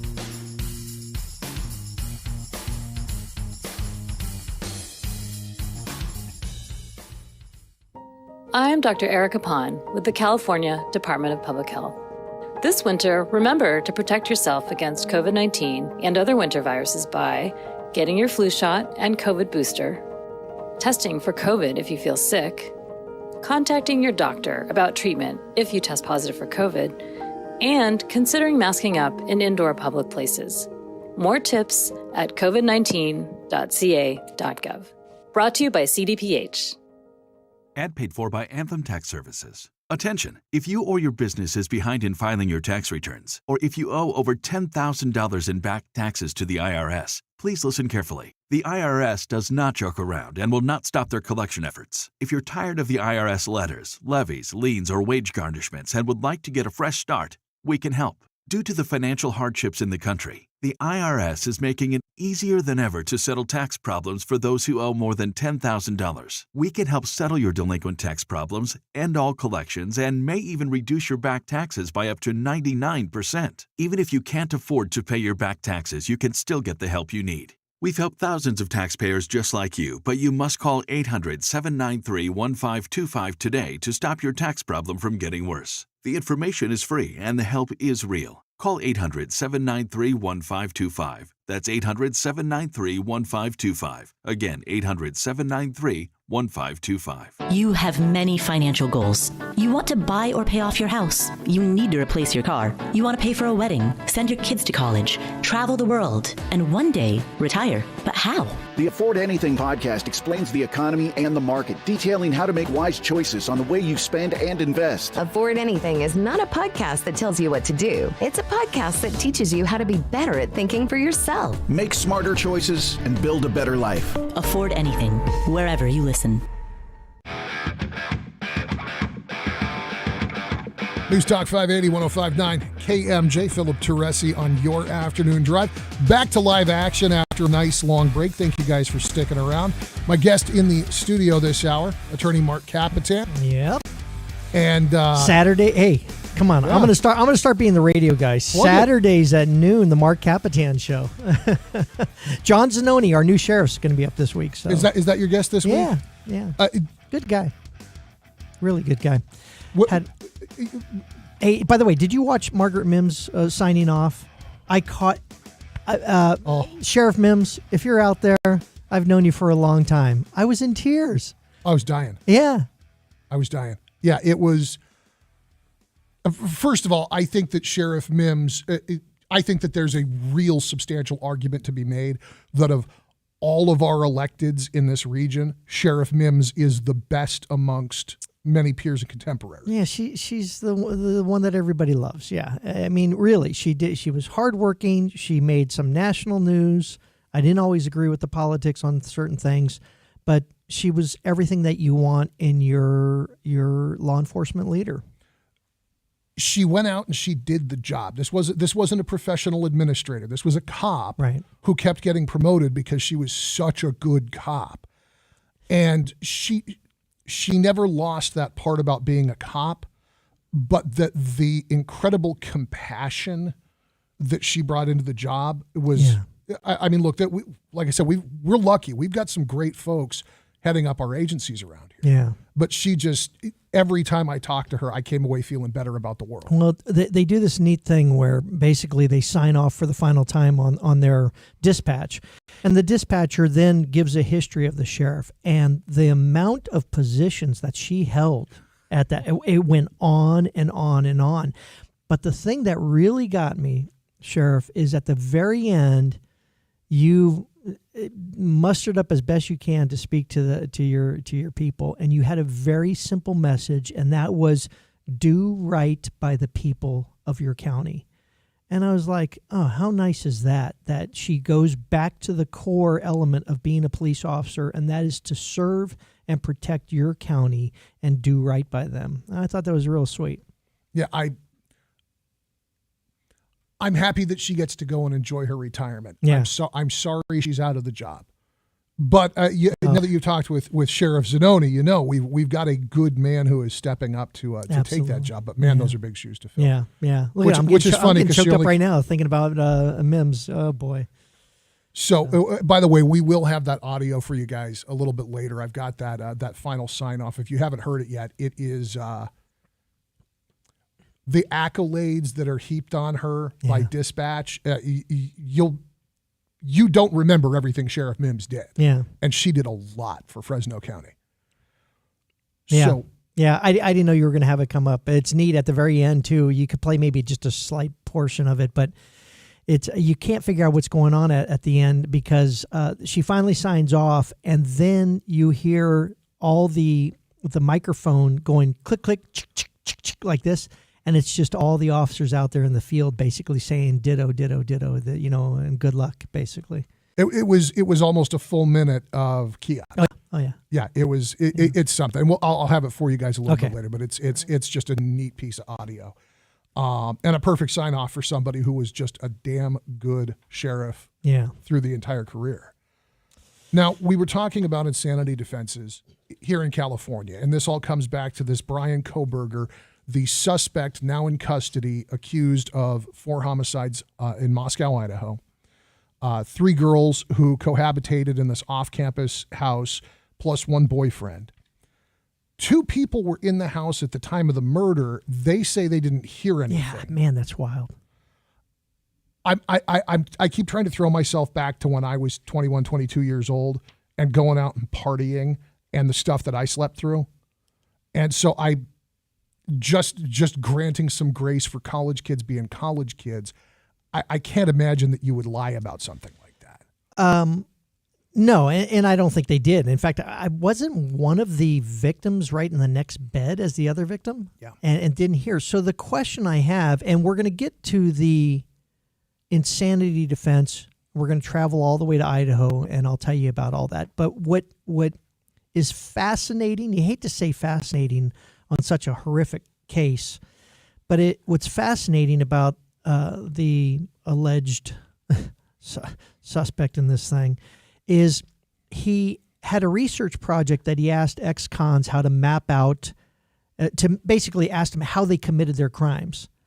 And then he read books by this Catherine Ramsland, who had How to Catch a Killer, The Psychology of a Death Investigation, The Mind of a Murderer. And so this could be maybe the most planned out, thoughtful, thought invoking, I guess we would say, devious crime ever committed, because it appears that he was studying how to commit a murder. And so you ask yourself, well, what are we going to find out when we do all the toxicology results of these kids as to whether something was in their system that this guy may have done, something that he may have planned out? Was he using any type of ether to put them asleep so that other people wouldn't hear, etc.?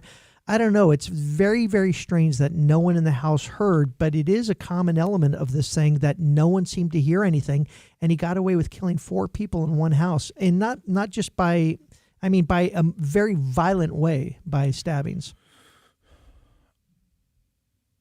The fact that Kohberger, the suspect, was studying this, and not casually, this is what he was majoring in. Does that on its face chip away at the possibility of an insanity defense?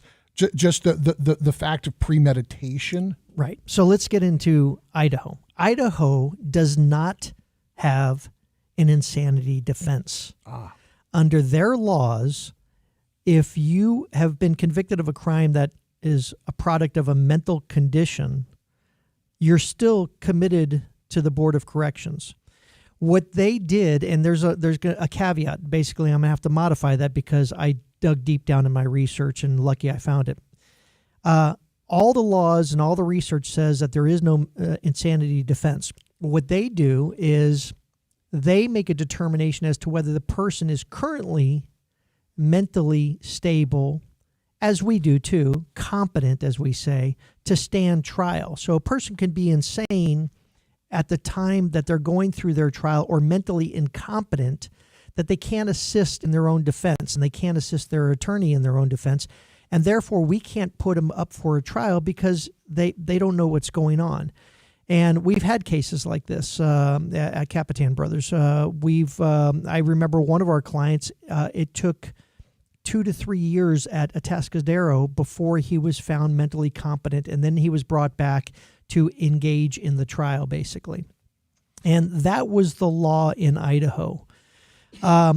There happened to be a case of a young man who, and we talked about stabbing aliens, who claimed an insanity defense, and he stated that the stabbing that he committed against a 76-year-old man, he did it because he believed he was an alien that was out to hurt the world, basically. They initially denied bringing any evidence of an insanity defense. It went all the way to the Supreme Court of Idaho, and basically Idaho said, we still don't allow an insanity defense, but we're going to get back to what we talked about when we started this segment, is when it comes to the mens rea, the mental state of mind of the person, to deny the defense an opportunity to bring up psychological expert testimony would be a violation of due process. So we are going to allow a person to claim that they did not form the proper mental intent. And quite honestly, I think it's their cop-out, and maybe for good reason, Idaho's, the Supreme Court of Idaho's cop-out to say, the legislature voted against an insanity defense, but we should have something akin to an insanity defense. We'll pick up right there when we get back after an update of headlines with Jim Miller in the KMJ Newsroom. KMJ News now. It's 3:30 in Fresno. I'm Jim Miller in the KMJ News Center. Caltrans working on examining the integrity of a rock wall above Highway 168 before it can be reopened. Scaling team and geologists set to examine the rock wall above where a rock slide happened this afternoon.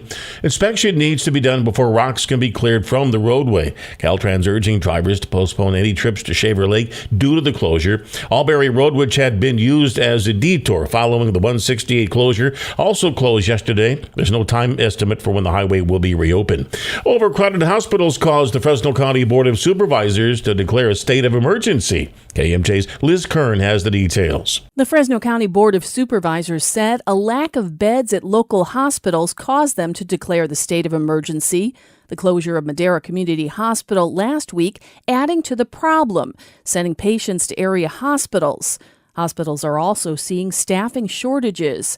Across the country, hospitals have been significantly impacted by a high number of RSV, cold, and flu patients. Kauai Health says it's not allowing any visitors to its emergency room right now.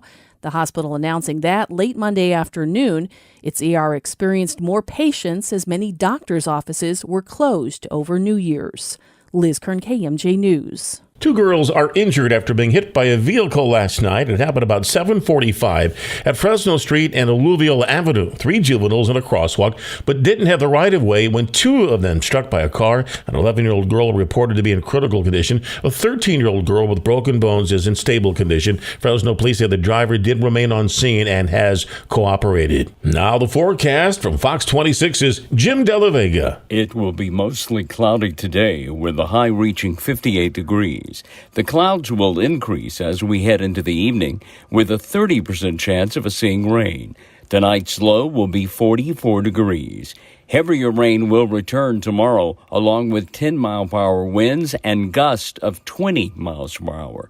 For KMJ, I'm Jim Della Vega from the Fox 26 Weather Center. With news on the hour, on the half, and when it breaks, and always streaming at KMJNow.com, I'm Jim Miller for News Talk 580, 1059 KMJ. In Selma on southbound 99, just north of Floral, a stalled vehicle is causing a hazard there. Then we also have the 2 road closures up in 168 at Lodge Road and Aubrey Road and Alder Springs Road. And those closures are going to be for an undetermined amount of time, but we'll keep you posted if there's any changes. Next update, 347. I'm Greg Lane with KMJ Traffic. This report is sponsored by Mattress Firm. Gift yourself great sleep during Mattress Firm's Dream Sember sale. Get a king for a queen price or a queen for a twin and save up to $700. Attention! This is a special alert for all Americans who own a vehicle with less than 200,000 miles with an overpriced auto warranty or no warranty coverage at all. Due to the increase of new and used car prices, repair costs, and the price of gas, people are keeping their cars longer than ever, which is why CarShield is announcing a low-cost month-to-month vehicle protection plan to save any driver out-of-pocket expenses on covered auto repairs. Call now to find out how you can save thousands for covered auto repairs. Yes, you heard that correctly. You could save thousands on future auto repairs. Our specialists are standing by for all drivers to call for a free quick quote. Call 800-423-4161. Vehicle Protection Plan pricing is at an all-time low. Plus, drivers who purchase this coverage today will receive rental car options, free roadside assistance, and free towing. Call 800-423-4161 now for your free quick quote. That's 800-423-4161. What do you have to lose? Call 800-423-4161. Again, 800-423-4161. Norman, before we start the surgery, I have some bad news. What is it, doctor? Well, I never graduated from med school. But the good news is, it's the Xfinity Hello 2023 sale. Now hurry, because new Xfinity customers can get 75 megabit internet for just $19.99 a month for 12 months with a 1-year contract. And this will get your heart rate up. When you add Xfinity Mobile, you get the best price for 2 lines of unlimited. I gotta get this deal. Plus, for a limited time, get $500 back with 2 new mobile lines. That's amazing, Doc. I know. I don't want to miss this deal. Let's reschedule. Doc? Doc? Drop everything and get to the Xfinity Hello 2023 sale now through January 10th. Go to Xfinity.com/Hello 2023. Call 1-800-XFINITY or visit a store today. Restrictions apply. Internet offer requires paperless billing and autopay with stored bank account. Equipment, taxes, and fees extra. After term, regular rates apply. Xfinity Internet required for Xfinity Mobile. Compares Xfinity Unlimited Intro to lowest price 5G plans of top 3 carriers. Reduced speeds after 20 gigabytes of usage per line. Data thresholds may vary. Attention. If you've been classified as a high-risk driver due to DUI, DWI, or tickets for aggressive driving, and are required to get expensive and hard-to-find SR22 auto insurance, then you must listen to this message because Serenity can help. We're the largest insurance company in the U.S., specializing in SR22 auto insurance and focused on serving the needs of customers classified by the state as high-risk drivers. We help people get back on their feet by providing easy-to-get, low-cost SR22 insurance that anyone can afford. If you need SR22 auto insurance, or if you have it now and are paying too much, you need to call us today for your free quote at 800-279-7816. Our specialists are standing by waiting for your call. We understand people make mistakes, and we're here to help by making SR22 insurance easy to get and affordable for everyone. The call and quote are free. Call us now at 800-279-7816. That's 800-279-7816. Again, 800-279-7816.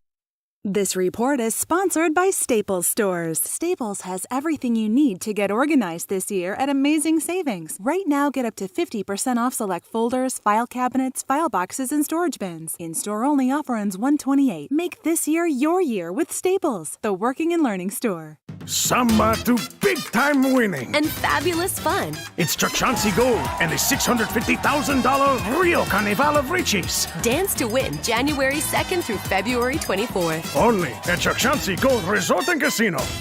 Teresi, streaming live on Alexa, Google Home, and everything else. Philip Teresi on KMJ. Rolling through your 3 o'clock hour on the afternoon drive at News Talk 580, 105.9 KMJ. Philip Teresi, Mark Capitan. I'm supposed to say something there. I still haven't learned all the radio stuff, man. You've got the most listened to program in the Valley on Saturdays. You're doing fine.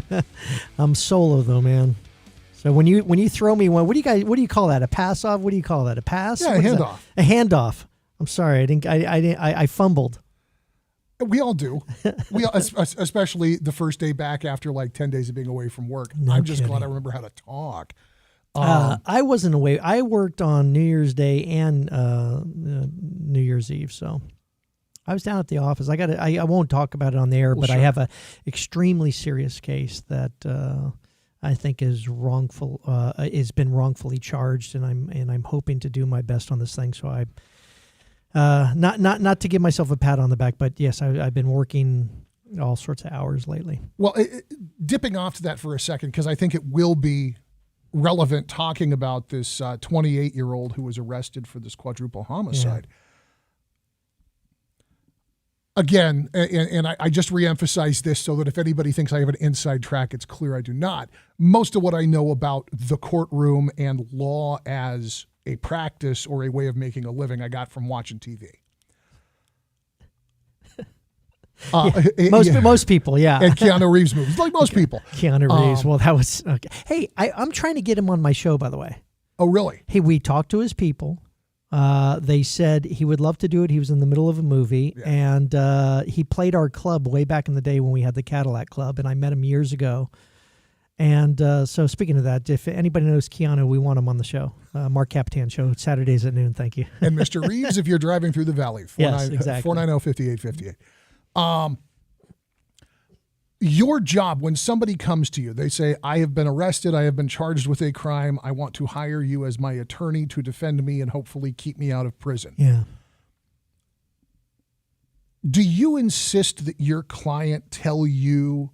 let me rephrase that. Do attorneys generally insist that the client be honest and fully disclose the entire situation, or is there a little bit of a cynical, if you don't tell me you did it, I can defend you better? No, there's a whole conversation that we have with that. I've never asked a client to lie. I've never asked them to make up a story. I've never suggested the story that they make, quite honestly. What I do, and what a smart attorney should do, is... most of the time, I'll tell them, don't tell me your story. Let's get a copy of the police reports. Let's review a copy of the police reports. Let's go through it. And then you could tell me your side of the story. Because number one, I'm never going to know what the truth is. Yeah. I have defended people and gotten them off, and I have no idea whether they did it or not. All right. But what I do say is, if you're going to tell me the story, that better be the story, and it better not change in the future. Technically, if there's a change in the story and we believe our client's lying, we are supposed to withdraw from a case. We're not supposed to tell a judge we believe the person's lying. We're supposed to go up and say, Your Honor, I'm making a motion to withdraw from the case because I have a conflict. And everybody sort of understands, we know what that is, that you've been given evidence and a story, and now they're going to testify opposite of what they've previously told you, and it creates a mess, all right? And so what I usually do is I say, because, and quite honestly, I got to say, most people will say things that aren't true when they first start talking to you, just like they will say the things to the police officers, oh, I had 2 beers. All right? They're trying to convince you, just like they convinced the police officer, that they're not guilty of the charge. Yeah. And then they come out and they have a 0.26 alcohol level, and you say, geez, this is equivalent of a 12-pack. Yeah, how big were those beers? Yeah, right. And then they start hemming and hawing, and then you sit there. And so I tell them, listen, I don't care what the story is, as long as you tell me that one story and you stick with that, all right? And I'll defend you no matter what, and I'll defend you to the hilt. But don't go changing the stories on me. So let's just hold off, relax. And the other thing is to almost a bit of client control. I want them to relax.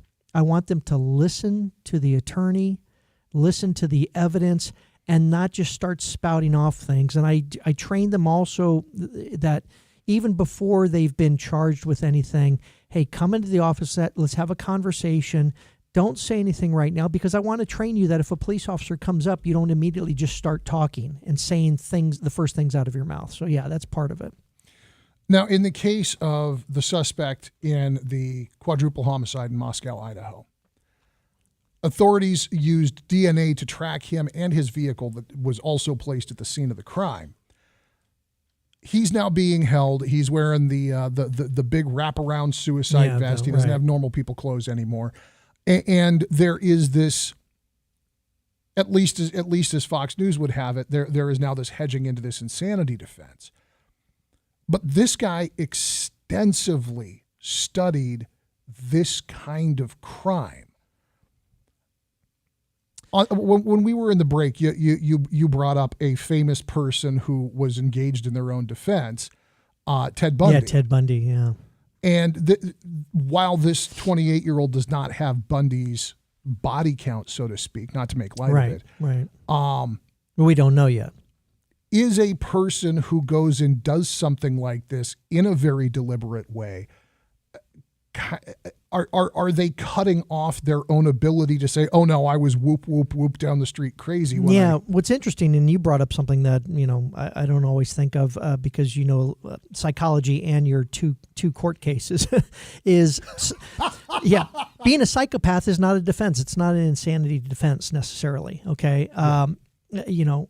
And that's an interesting concept. And this is what I told you, that I have sort of a standard soliloquy of discussion in this regard. And I say, I've always found that there are people who are good people who make mistakes. And then there are truly evil people. And I've asked law enforcement officers, I've asked priests, religious people, etc., the same question. Do you believe that there are truly evil people? And in California, we've been conditioned all this time to say, oh, no, these are poor people, that they have mental health issues. They're poor people that have drug issues, et cetera, et cetera, et cetera. And we're decriminalizing without getting too much into politics. But what kills me is until you spend 30 years in my job, you don't realize the depths that man, quote unquote man, humanity could go to in being evil and doing horrific things, yet being perfectly sane.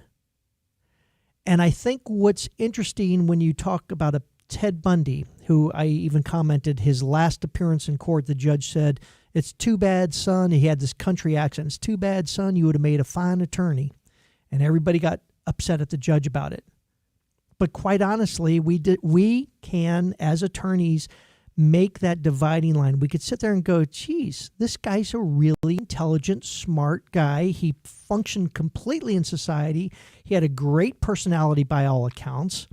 And he's an evil murderer. And in this guy's case, I can't imagine whether they even had the insanity defense in Idaho. But like we said, they don't have it. It's a mens rea defense. Did he form the requisite mental intent? I can't imagine him ever getting off because he studied it. He interviewed killers. He read books on it. He did everything that he could to try to plan the perfect murder, and he tried to execute it. And that's not an insane person. That's a psychopathic person who's a truly evil person. That's the voice of Mark Capitan. You can hear him on the Mark Capitan Show, Saturdays at noon on KMJ. When we get back, I want to ask about the DNA evidence. That's what ultimately led law enforcement to this 28-year-old's doorstep, and how immutable is DNA when you go to trial when it's entered as evidence. It's the Afternoon Drive at News Talk 580, 105.9 KMJ.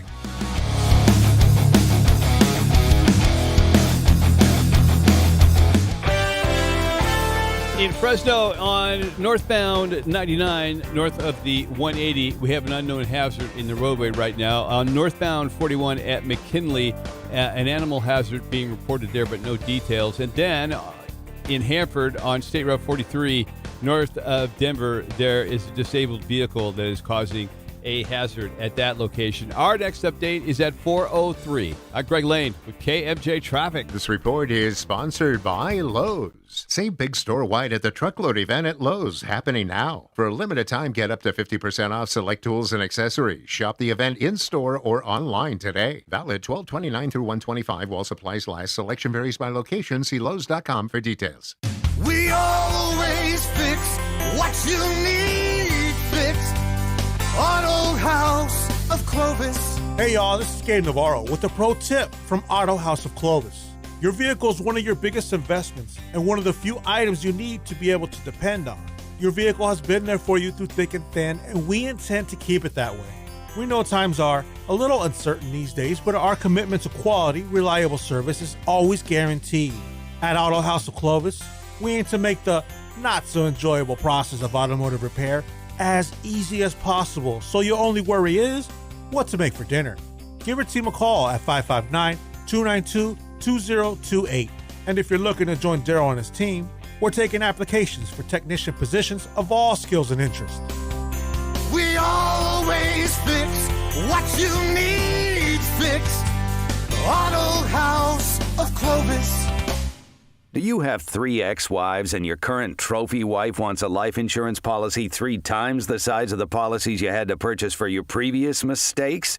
If so, you need to call Big Lou at Term Provider, 800-777-1979. Big Lou is intimately familiar with your problems, and if you're 50 or 60 years old and in reasonably good health, a $1 million policy should only cost about $100 to $200 per month. Big Lou may have a solution for your previous policies as well. You may even save enough money to lighten the load on your new $1 million policy. Remember, call Big Lou. He's like you, except he's only on number 2. Call Term Provider at 800-777-1979. That's 800-777-1979. For $1 million in term life insurance that you can live with. Call Big Lou at 800-777-1979. 800-777-1979.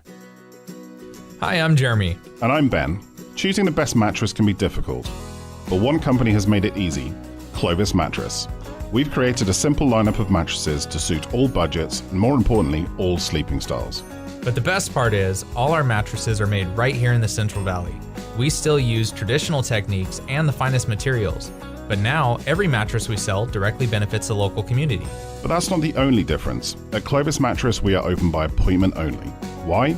Because we want every customer to get the royal treatment, so we can guide you through our amazing collection with no hard sell, no distractions, just the right information to help you find your perfect mattress. So call Clovis Mattress today, 559-500-2222, or visit clovismattress.com. Again, that's clovismattress.com to book your appointment and secure free delivery from now until January 2023. Buy local, support local at Clovis Mattress. I'm attorney Mark Capitan from the Capitan Brothers Law Firm. I hope you've tuned into my show here on KMJ each Saturday at noon. As attorneys, my brother Peter and I have been very successful at winning record-level personal injury awards. For years now, I've defended thousands of local people. In a time of personal difficulty, it's not always easy to know what to do. You need to be smart. Take the time and make the call. Ask for help. We have the solutions and we'll fight for you. Make the call to Capitan Brothers. You'll be doing yourself a favor. Call 559-498-8000 or click us online at CapitanBrothers.com. If you've been in an accident, been injured, or in trouble, know you can trust the Capitan Brothers. The number again, 559-498-8000. This is attorney Mark Capitan inviting you to tune in to the Mark Capitan Show every Saturday at noon right here on KMJ. Real, honest conversation. News Talk 580, 1059, KMJ. Rolling up on 4 o'clock on your afternoon drive at News Talk 580, 1059 KMJ. I'm Philip Teresi. Mark Capitan is with me this afternoon. I am. See, I'm taking that handoff right there, buddy. And we're talking about this arrest in the Moscow, Idaho quadruple homicides. The suspect, or I suppose more appropriately, the counsel for the suspect seemed to be possibly maybe in the earliest stages of setting up an insanity defense. And one of the pieces here that I think contributes to the overall story, Mark, the way that they were able to establish the connection from that crime scene to this suspect is the police have reported that they found his DNA at the crime scene. And wasn't it a DNA that was discovered through one of those ancestry things, which by the way, my family's upset because I did it, and now we are on record forever and ever and ever. So, well, and I went off and did it because my dad was adopted. So I'm curious. Now I know if I do something wrong and I leave DNA. Wow. Scary. But when a suspect goes to court, when you as a defense attorney are told we are able to put the suspect's DNA at the crime scene. Obviously, there's all of the angles of, did we have a competent tester? Do we have a verifiable sample? Was this independently checked? Right. But assuming that you have a good sample, the stars are in alignment, and you can say a drop of Philip Teresi's blood was found in that room. Is that an automatic slam dunk? Is that person going to be found guilty? Okay. Whenever we hear DNA evidence, you get really scared as a defense attorney. Now, mind you, DNA evidence acquitted one of my clients. They still fought it. District attorney's office and it was a medical board case, et cetera, still fought it. They still wanted to go forward. And we're like, even your own people say the DNA is not matching up. And so you're jumping for joy that you have DNA now on your side. And you're still having to fight against the government. When the government has that DNA, is it a slam dunk? Well, let's ask where the DNA was found. Is it found under fingernails? Is it a mixture of blood that's found? Is it found from a blood splatter where it has come during the violent offense? Or is it DNA found on a blanket that may have been there and he may have been at a party there or something like that? Okay.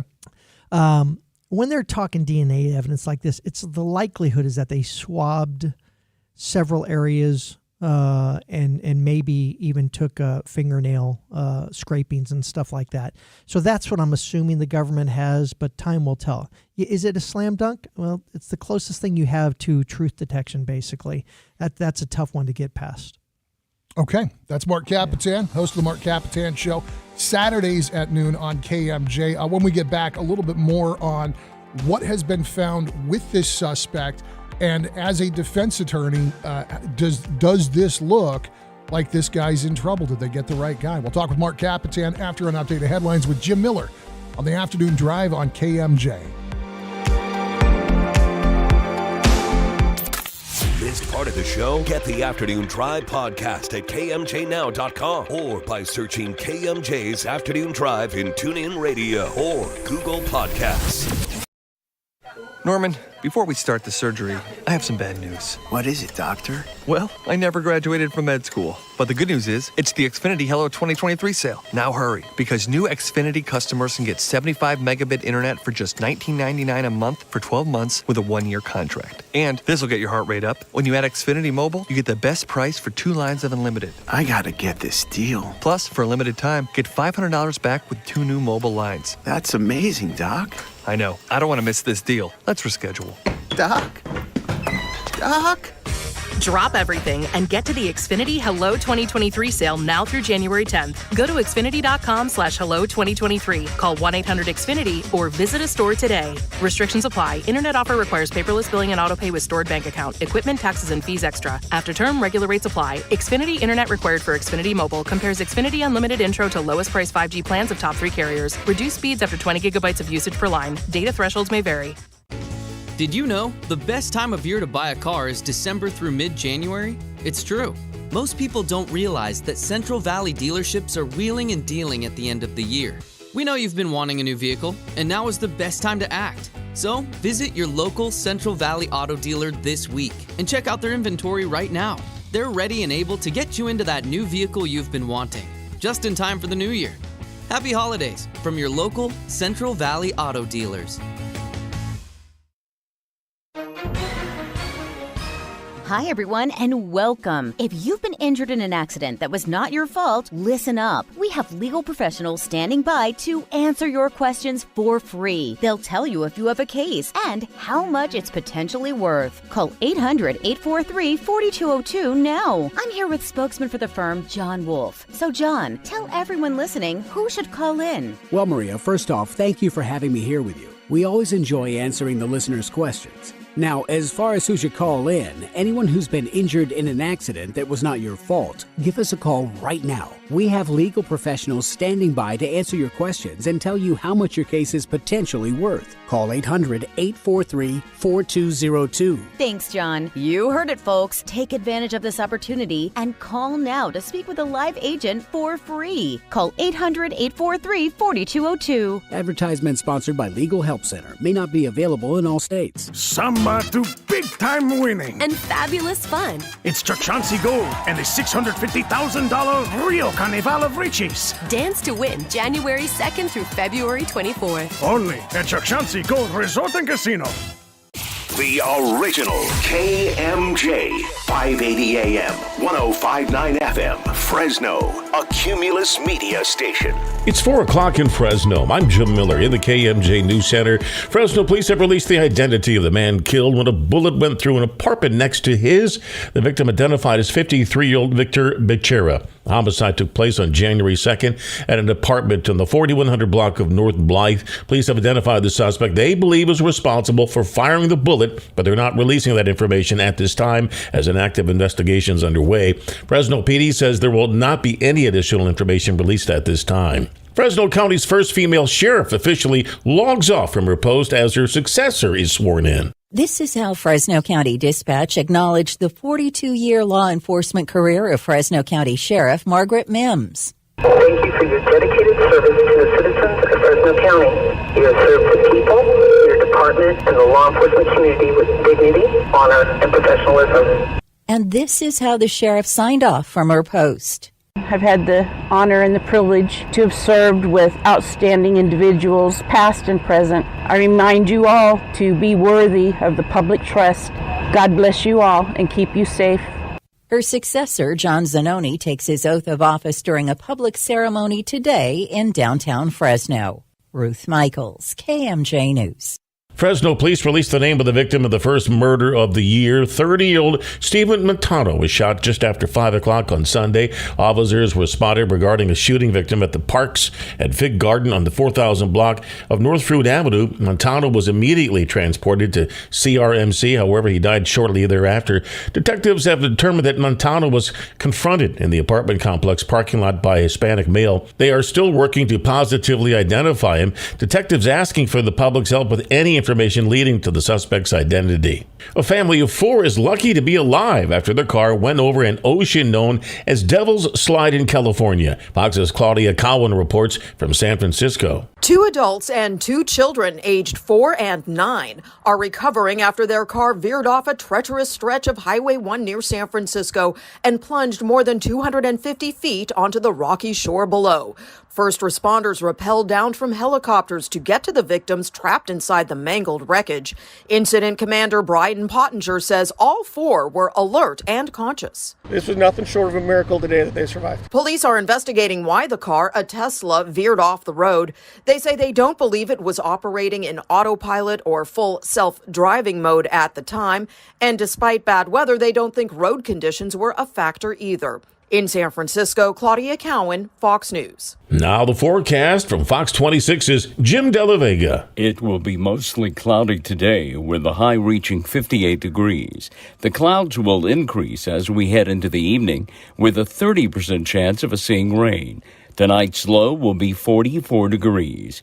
Heavier rain will return tomorrow, along with 10-mile-per-hour winds and gusts of 20 miles per hour. For KMJ, I'm Jim De La Vega from the Fox 26 Weather Center. With news on the hour, on the half, and when it breaks, and always streaming at KMJNow.com, I'm Jim Miller for News Talk 580, 105.9 KMJ.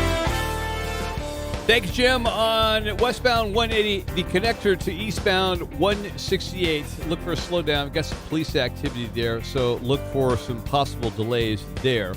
Also, a couple of road closures to bring your attention. Aubrey Road near Alder Springs and also 168 at Lodge. Both of those locations closed due to rock slides, and it's going to be a while before that is open. In Bass Lake, on Road 274 at Central Camp Road, got an injury accident being reported there. Next update is 417. I'm Greg Lane with KMJ Traffic.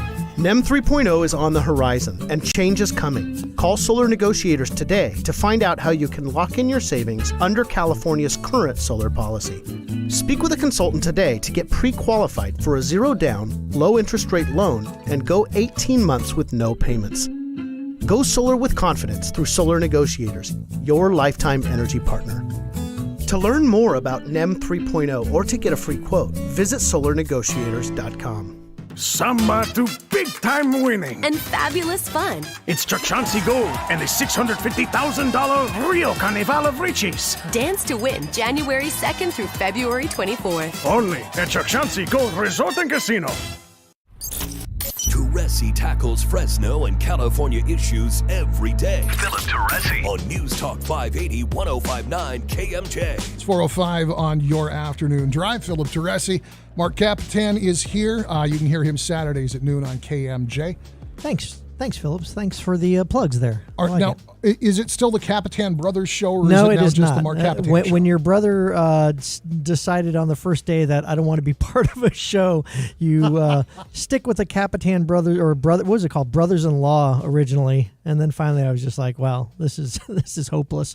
I'll just be the Mark Capitan show. So I love my brother. He's a great guy, great attorney. By the way, seriously, folks, he's the real deal. He's a great attorney. And between the two of us, we serve our clients pretty well. I got to say that. How many attorneys are in your family? Because it's you and your brother, and then isn't there a sister on the bench too? There's a sister on the bench and my other brother on the bench who's ready to retire here pretty soon. 3 more months for my brother John, Judge Capitan, and he'll be in retirement and trying to find something to do. So. Now, I've got a brother who's a cop. Right now he's working a joint task force with the FBI. He's busting up human trafficking stuff. Yeah. It's incredible work, and it's heartbreaking work. His wife is a social worker who handles placement for kids coming out of bad situations. I've always imagined that their dinner table conversation must be like the kind of stuff that gives Undertaker's nightmares. Yeah. Is that true for a church? Like, do you guys talk shop? Like Thanksgiving dinner, or are you still doing business? Always. We have to apologize to guests because we'll start in this tangent. We'll have a conversation literally like we're having right now. Yeah. Legal wranglings. Typically, just about general law. We don't want to get into specifics regarding our cases because 2 of them are judges. But yeah, it's could be boring to the other people, we think, Like you were saying during the break, most people find it fascinating. But yeah, we're always apologizing to our dinner guests because we'll get into some sort of legal argument. And it, being brothers, it usually ends up in not a shouting match anymore these days, but pretty close to it. So. Now, does the judge finally adjudicate which of you won the argument? No, what's funny is my sister-in-law, the judge, usually adjudicates, where she'll just say, well, that's, partly because she's smarter than all of us, that she'll sit there and say, well, I don't care. That's what the rule is. And you're just like, okay, I guess that's the end of the conversation. So now, the reason I had you in here originally was to talk about the arrest of this 28-year-old, last name's Koberger. Yeah. He is a PhD student studying criminal justice at Washington State University in Pullman, about 15 miles from the victim's shared rental home. Yeah. A car whose description matches his personal vehicle was cited. Eventually, it was revealed that his DNA was found at the scene, and his DNA was identified through one of these public databases like an Ancestry or a 23andMe. Now he's in custody. It sounds like he is not going to fight extradition back to Idaho. But the photographs that are circulating, he's wearing the so-called suicide vest. Is it a suicide vest, or is it basically a homicide vest so no one shoots him? Is it like a bulletproof vest, or is he wrapped up in a suicide type, wrap the arms around and stuff? No, it's not a straight jacket. It's straight jacket. Yeah, it's that double-breasted, fold-over Velcro smock. Yeah, so no one kills him. That I suppose he would be a high-value target. And although I mean, in county jail, do people go after folks like they would in real prison? Well, listen, he's got to worry about people just killing him inside the jail. I always remember, it was back in the 70s, maybe 80s. I remember being in school and coming home and watching this news. There was I don't know if it was back in the South or on the East Coast, but a gentleman whose daughter or son was a victim of molestation, and they were walking the suspect through the courthouse into the courtroom, and he had pretended that he was on his back then a payphone.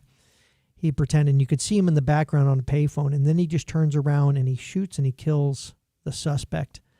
And I remember the words of one of the officers. He said, the guy's name was like Joe or something. He goes, "Oh, Joe, why did you do it? Why did you do it?"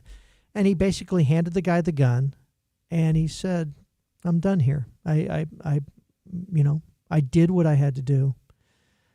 And I think they prosecuted him. I think they gave him some sort of manslaughter, not murder. Should they put the vest on them? Yeah, obviously, you're presumed innocent until proven guilty. And so the protection of the suspect by wrapping them up, our gut instinct as the animal side of the kingdom of human beings wants us to have a open target for us, but I think that's the right thing to do. So the suspect was eventually he was pulled over a couple of times. He was driving back and forth to his dad's place in Pennsylvania. And at one point on this almost cross-country road trip, he ends up getting stopped twice. Now, he was not cited either time, so obviously he said whatever the officer needed to hear to carry on with his business. And this is subsequent. This is after this quadruple homicide he's accused of. Doesn't that always kill you that a lot of these guys are caught during a traffic offense, and you sit there and you think, if I committed crimes like this, what was the last time you got pulled over by a police officer? Oh, it's been years. Right. Yeah. And this guy's been pulled over twice since committing murders 2 months ago or whatever. I don't know. Maybe just is the thought constantly on their mind and they're just not acting rationally, or I can't imagine being as careful as you possibly can after something like that. I feel like if I had that much on my mind, I'd use the cruise control. It's because in this case, that was not what got him arrested. Yeah, but still. But yeah, I don't want more contact with law enforcement in the interim. Did it connect him with the location of the crime? No, his connection to the location of the crime is he was living 15 miles away from these kids, working on his PhD at Washington State University.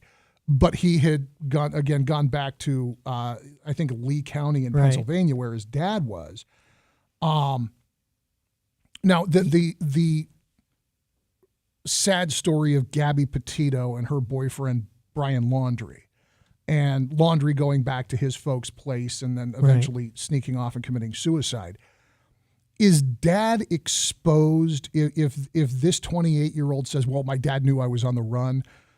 Is dad exposed in any way, or? You could be harboring, you could be assisting after the commission of a crime, and it's called an accessory after the fact. Is it harboring a fugitive necessarily? Well, if you don't know that there's a warrant out for your arrest because they don't know who you are, then there's no harboring a fugitive in that sense. But you can be assisting in the crime. What's interesting to me is what they're going to do with all these classes and books, et cetera, when they go to trial. He was taking a class from a professor, and one of the courses was psychology of death investigations. And part of his graduate studies was this course at DeSalle, what do you call it? DeSalle University, right? DeSalle. I think so, yeah. And so it'd be interesting to say, are they going to bring in the professor, say, what did you teach this guy? And was he rationally understanding? Was he engaging in conversation with you to basically counteract this claim that he didn't have the mens rea? From all accounts, everybody says he was a smart guy. It's weird that they have him a victim of bully, yet he was a bully himself, always wanting to fight people. Oh no, he was a quiet, shy guy. And so there's all this that's going to come into play. It's very interesting. Yeah, if you're interested in this professor that he was studying under, well, don't listen. Go ahead. No, I'm not trying to send the crowd after her, but as far as like if you wanted to look up her books, this woman's bibliography is something. The Professor Catherine Ramsland is her name. Yeah. She wrote How to Catch a Killer. She wrote The Mind of a Murderer. She's consulted on CSI and a bunch of other TV shows of that sort. And she wrote a biography of a guy named Dennis Lynn Rader, who tortured and murdered 10 people in Wichita in 1974. That book was called Confessions of a Serial Killer. Yeah, I didn't imply that you were going to have people go after. I was implying that do we want to train another guy to read all this stuff? I didn't. Now, that's an interesting thing there. I didn't realize that she had been basically consulted for TV shows and stuff like that. Yeah. So you wonder whether this is part of how this guy got into it and got fascinated with her books. I mean, it appears that he's read multiple books by this professor. So you wonder if TV has played a part in this. That we had Dexter and all these crime shows that show the murderer as a quote unquote good guy. The anti-hero, yeah. The anti-hero, yeah.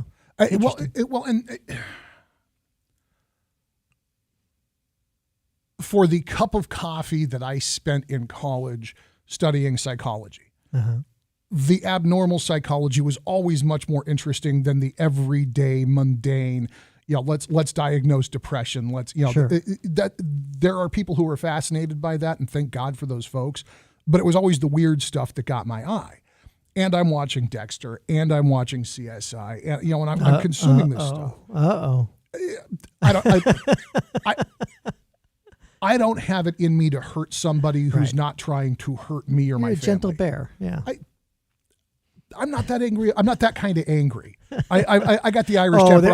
I stamp my foot, a couple of cuss words, and then I'm done. Yeah, there's anger in you, believe me. No, but there's a lot of people who consume this stuff, who go out and absorb this, who never, ever behave this way. Right. Is there a point at which a red flag pops up? Do you need to have like an altar to Dexter Morgan in the house before you say, you're not just into Michael C. Hall? It'll be interesting to see if there's any evidence of shows that he watched, if he ever talked to psychologists, if he discussed that in classes, if the teacher had them as assignments, the typical college type assignments, go watch, an episode of Dexter or whatever. It'll also be interesting to me to see whether he was involved in video games, because I was the guy back in the day that didn't believe that video games contributed to violence, etc. I think I've changed my tune as far as that's concerned. I also have changed my tune when it comes to, this is a little off the subject, but whether the FCC should prevent cuss words and certain sexual things on air, and then we listen to all these serious radio shows on streaming services, etc., that are just so vile when they discuss things. The lightest of it being like a Howard Stern, which I loved back in the day. As to whether that promotes a more aberrant society, I guess. Okay. And I think there's something to be said that maybe society should maybe step back a little bit and say, hey, we need to have morals publicly displayed too. And maybe some of these things are going beyond the pale and maybe detrimental to society. Now, that's a whole First Amendment argument. Do we stop this kind of stuff or not? And I'm not saying I'm in favor of that, but there is a kitchen table psychologist argument that the muscles you flex the most are those that get the strongest. Very well put. Yeah, very well put. All right, a little bit more with Mark Capitan when we get back. Host of the Mark Capitan Show, Saturdays at noon on KMJ. Don't move.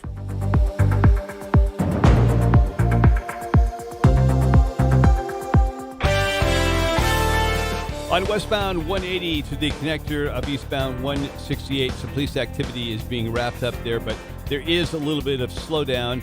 On northbound 99, just north of the 180, a hazard causing a slowdown. Bass Lake on Road 274 at Center Camp Road got an injury accident there. Next update is at 4:33. I'm Greg Lane with KMJ Traffic. J.C. Lansdowne. That is a name that practically everybody in ag knows. For sure. And you probably know that J.C. Lansdowne delivers quality carb gasoline and diesel fuels, but also a full line of Phillips 66, specifically the Heritage 76 branded lubricants. And when you need it, they also sell and distribute bulk packaged oils, gear lubes, and more to dairymen, farmers, ranchers, transportation, and municipalities in Tulare, Kings, Fresno, and Kern counties. The point needs to be made. The J.C. Lansdowne delivers gasoline and diesel, but also oils in bulk and package. Everything from quarts to gallons to pails to quarter drums to 55-gallon drums and even more bulk. The point is, for over 4 generations, they've been doing it all. And nobody does it better in the field or elsewhere. J.C. Lansdowne, the largest supplier of Phillips 66 Heritage 76 lubricants in the Central Valley. You order it, and J.C. Lansdowne will bring it to you wherever you are. Fuel or lubricants. J.C. Lansdowne always delivers. I know exactly how you feel. You're sitting there at the gas pump wondering, am I ever going to have a regular meal again? Because you're cutting out all the good food because you can't afford the gas, right? Wait until you see your next PG&E bill. No more meals out and no more hair because you're going to be pulling that out as well, too. Do what I did. Planet Solar. When you have a solar system put in by Planet Solar, you literally lock in your energy price forever. Don't you wish it could be that way at the gas pump? Sorry, but you can't do that there. But you can do it for your home with Planet Solar, and it all began for them right here in Central California. One of the things I really liked about these guys is their financing.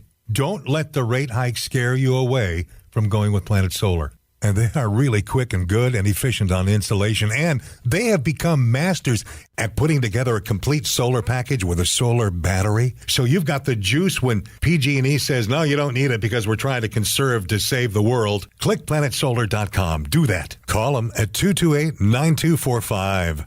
Attention! If you owe money to the IRS, this is an urgent message. The IRS is cracking down by sending out heart-stopping letters, aggressively garnishing paychecks, seizing bank accounts, and putting liens on homes and businesses. They call it enforced compliance, and you better watch out because penalties and interest on unpaid taxes compound daily, making it seem impossible to ever get out of debt. Don't let the tax debt destroy your life. You need to call Optima Tax Relief, the #1 tax resolution firm. They're experts in the fresh Fresh Start Initiative, one of the biggest breaks that the IRS has ever offered. If you qualify, you could save thousands. Optima's resolved over $1 billion of tax debt for their clients. A-plus rated with the Better Business Bureau, they'll fight to get you the best deal possible. Call Optima now for a free consultation. Call 800-932-4177. 800-932-4177. 800-932-4177. Optima Tax Relief. Some restrictions apply. For complete details, please visit OptimaTaxRelief.com. Hi, everyone, and welcome. If you've been injured in an accident that was not your fault, listen up. We have legal professionals standing by to answer your questions for free. They'll tell you if you have a case and how much it's potentially worth. Call 800-843-4202 now. I'm here with spokesman for the firm, John Wolf. So, John, tell everyone listening who should call in. Well, Maria, first off, thank you for having me here with you. We always enjoy answering the listeners' questions. Now, as far as who should call in, anyone who's been injured in an accident that was not your fault, give us a call right now. We have legal professionals standing by to answer your questions and tell you how much your case is potentially worth. Call 800-843-4202. Thanks, John. You heard it, folks. Take advantage of this opportunity and call now to speak with a live agent for free. Call 800-843-4202. Advertisement sponsored by Legal Help Center. May not be available in all states. Samba to big-time winning. And fabulous fun. It's Chauncey Gold and the $650,000 Rio Carnival of Riches. Dance to win January 2nd through February 24th. Only at Chauncey Gold Resort and Casino.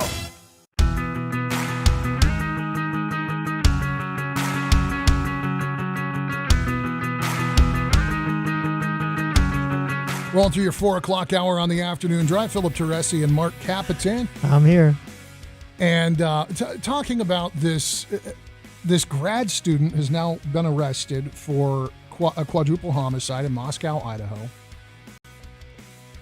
Your read on this story so far? We've got a guy who is standing accused because, I think in no small part, they were able to place his DNA at the scene, obviously in a way that seems significant.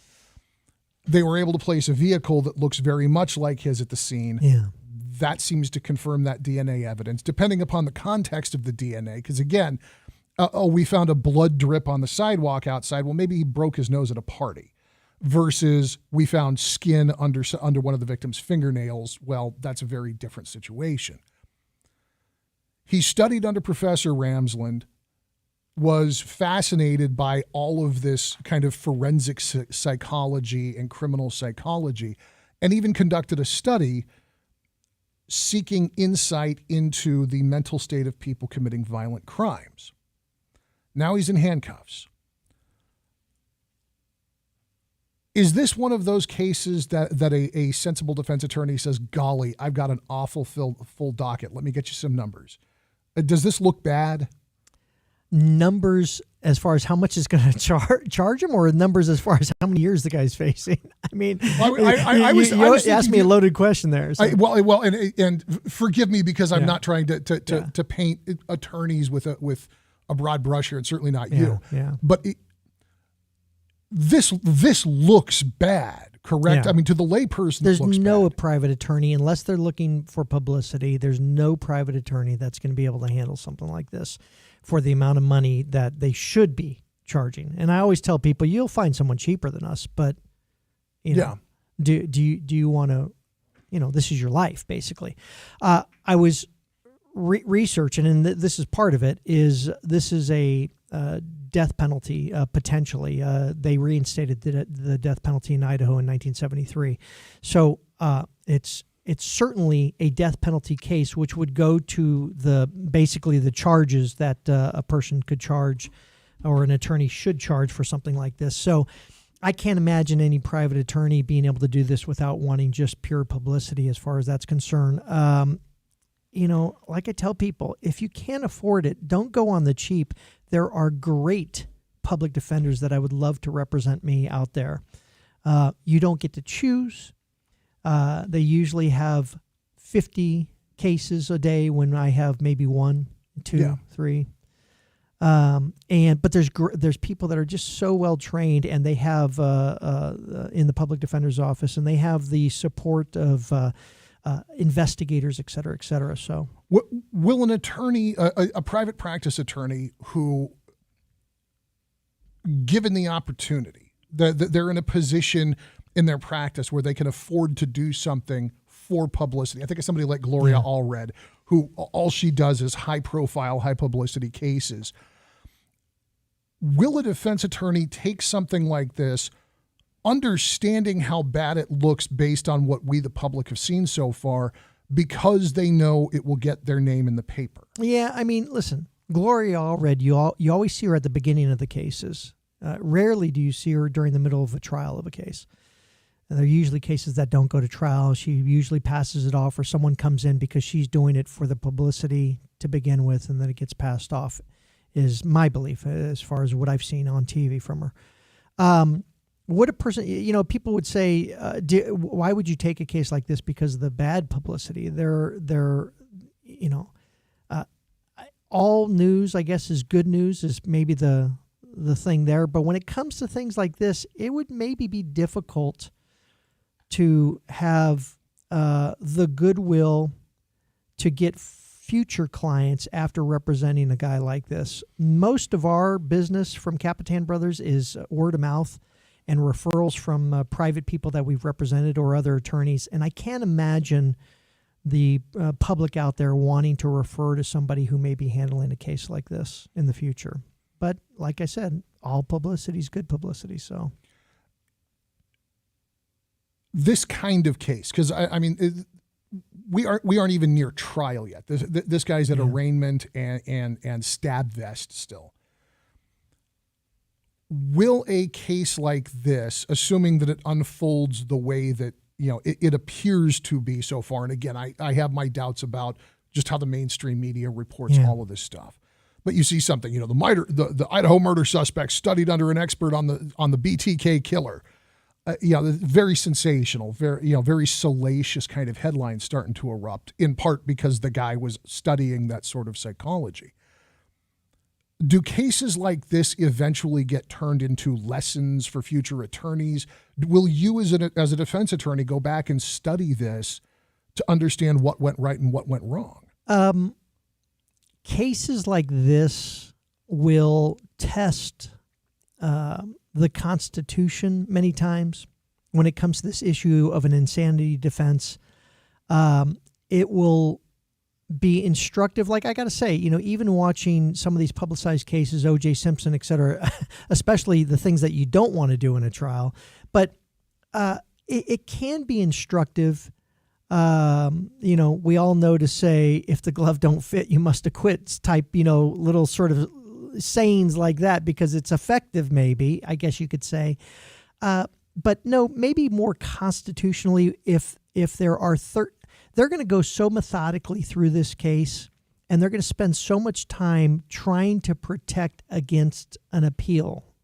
Now, there's going to be automatic appeals in death penalty cases, but they're going to go so methodically through everything, making sure they've done everything right, that if something does go wrong and there are these appeals, that there may be future consequences or future lessons for attorneys when we go to law school that will, like the Miranda rules and things of that nature, things that we actually learn from actual cases. What most people don't understand is when they say, I know my Miranda rights, that's an actual case of an actual guy who was convicted of a charge. And so, or the evidence was thrown out. So that's an actual case that we study, as well as all other cases. So in that sense, yes. In the sense of trial tactics and things, most of us have our style that we've used and that we've sort of practiced all these years, and that's the style we go with. That's the voice of Mark Capitan, host of the Mark Capitan, Saturdays at noon on KMJ. One more segment with Mark when we get back. I want to get his bottom line read on this. He's dove deep. He's done some research, and I want to get his opinion as an outside observer on what is to come in the Idaho quadruple homicide story. KMJ News now. It's 4:30 in Fresno. I'm Jim Miller in the KMJ News Center. Fresno County Sheriff Mims officially retired. The first female sheriff in Fresno County history gave her final sign-off yesterday morning. She served as sheriff for 16 years and had a 42-year career in law enforcement. In Mims' sign-off, she said, "I've had the honor and the privilege to have served with outstanding individuals, past and present." Her replacement, Sheriff John Zanoni, took his formal oath of office last month. A public ceremony was held for the new sheriff today in downtown Fresno. A personal finance website reveals its list of 2023's best and worst cities for keeping your New Year's resolutions. Fox's Kristen Goodwin has more. Wallet Hub comparing some of the most popular and most commonly broken New Year's resolutions, ranking 180 U.S. cities based on their conduciveness to self-improvement. Seattle tops the personal finance website's list as the best city to keep resolutions, followed by San Francisco, Scottsdale, Salt Lake City, and Overland Park, Kansas. Newark, New Jersey, Shreveport, Louisiana, and Gulfport, Mississippi among the site's toughest places to keep them. The study based on 57 metrics, including exercise opportunities, family ties, and income growth. According to a Wallet Hub survey, 1 in 3 Americans plan to make finance-themed resolutions this year. Kristen Goodwin, Fox News. Some outdoor ice rinks in the area still open for those who still want to take part in the wintry activity. The 50 by 80-foot ice rink at Visalia's Vossler Farms will remain open for daily skate sessions through January the 8th. Rinks at Curry Village and Tenaya near Yosemite also remain open to skaters. Meanwhile, a new synthetic ice rink at the Pines Resort at Bass Lake will have a grand opening January 14th. It's expected to stay open until March. Now the forecast from Fox 26's Jim De La Vega. Today's high will be 58 degrees with increasing cloudiness and a 30% chance of rain for the evening hours. Our low tonight will be 44 degrees. A flood watch for most of the valley goes into effect tomorrow morning as more rain is expected for the next 2 days. For KMJ, I'm Jim De La Vega from the Fox 26 Weather Center. With news on the hour, on the half, and when it breaks, and always streaming at KMJNow.com, I'm Jim Miller for News Talk 580, 105.9 KMJ. East Floral Avenue is South Chestnut. Right now, we have a non-injury accident being reported. Also, northbound 41 by McKinley, some potholes are being reported there. Then we have in Bass Lake, Road 274 at Central Camp. They are cleaning up from a injury accident at that location. Our next update, 447. Greg Lane with KMJ Traffic. Samba to big-time winning. And fabulous fun. It's Chauncey Gold and the $650,000 Rio Carnival of Riches. Dance to win January 2nd through February 24th. Only at Chauncey Gold Resort and Casino. California is in one of the worst droughts ever. Is your well almost dry, or is it dry? Are you on a waiting list to have a well drilled? Have you been turned away from other drilling companies who can't handle the hard rock drilling conditions in your area? This is a major epidemic, and we have your solution. Strickland Well Drilling is here for you. With over 2 decades of experience specializing in residential, agricultural, and hard rock drilling, Strickland Well Drilling proudly serves Fresno, Tulare, Kings, and Madera counties. Don't wait. Make the call today at 352-7228. Again, 352-7228. Or for more information, visit StricklandWellDrilling.com. Whether it's the soft sandy soils of the west, the clay and cobble of the east, or the hard rock mountainous terrain, Strickland Well Drilling has the equipment and expertise to handle your individual water well needs. Access to clean water is vital, and Strickland Well Drilling knows you can't afford to wait. Call for a no-cost detailed estimate today.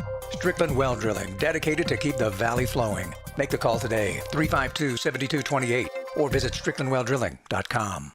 Attention! This is a special alert for all Americans who own a vehicle with less than 200,000 miles with an overpriced auto warranty or no warranty coverage at all. Due to the increase of new and used car prices, repair costs, and the price of gas, people are keeping their cars longer than ever, which is why CarShield is announcing a low-cost month-to-month vehicle protection plan to save any driver out-of-pocket expenses on covered auto repairs. Call now to find out how you can save thousands for covered auto repairs. Yes, you heard that correctly. You could save thousands on future auto repairs. Our specialists are standing by for all drivers to call for a free quick quote. Call 800-423-4161. Vehicle Protection Plan pricing is at an all-time low. Plus, drivers who purchase this coverage today will receive rental car options, free roadside assistance, and free towing.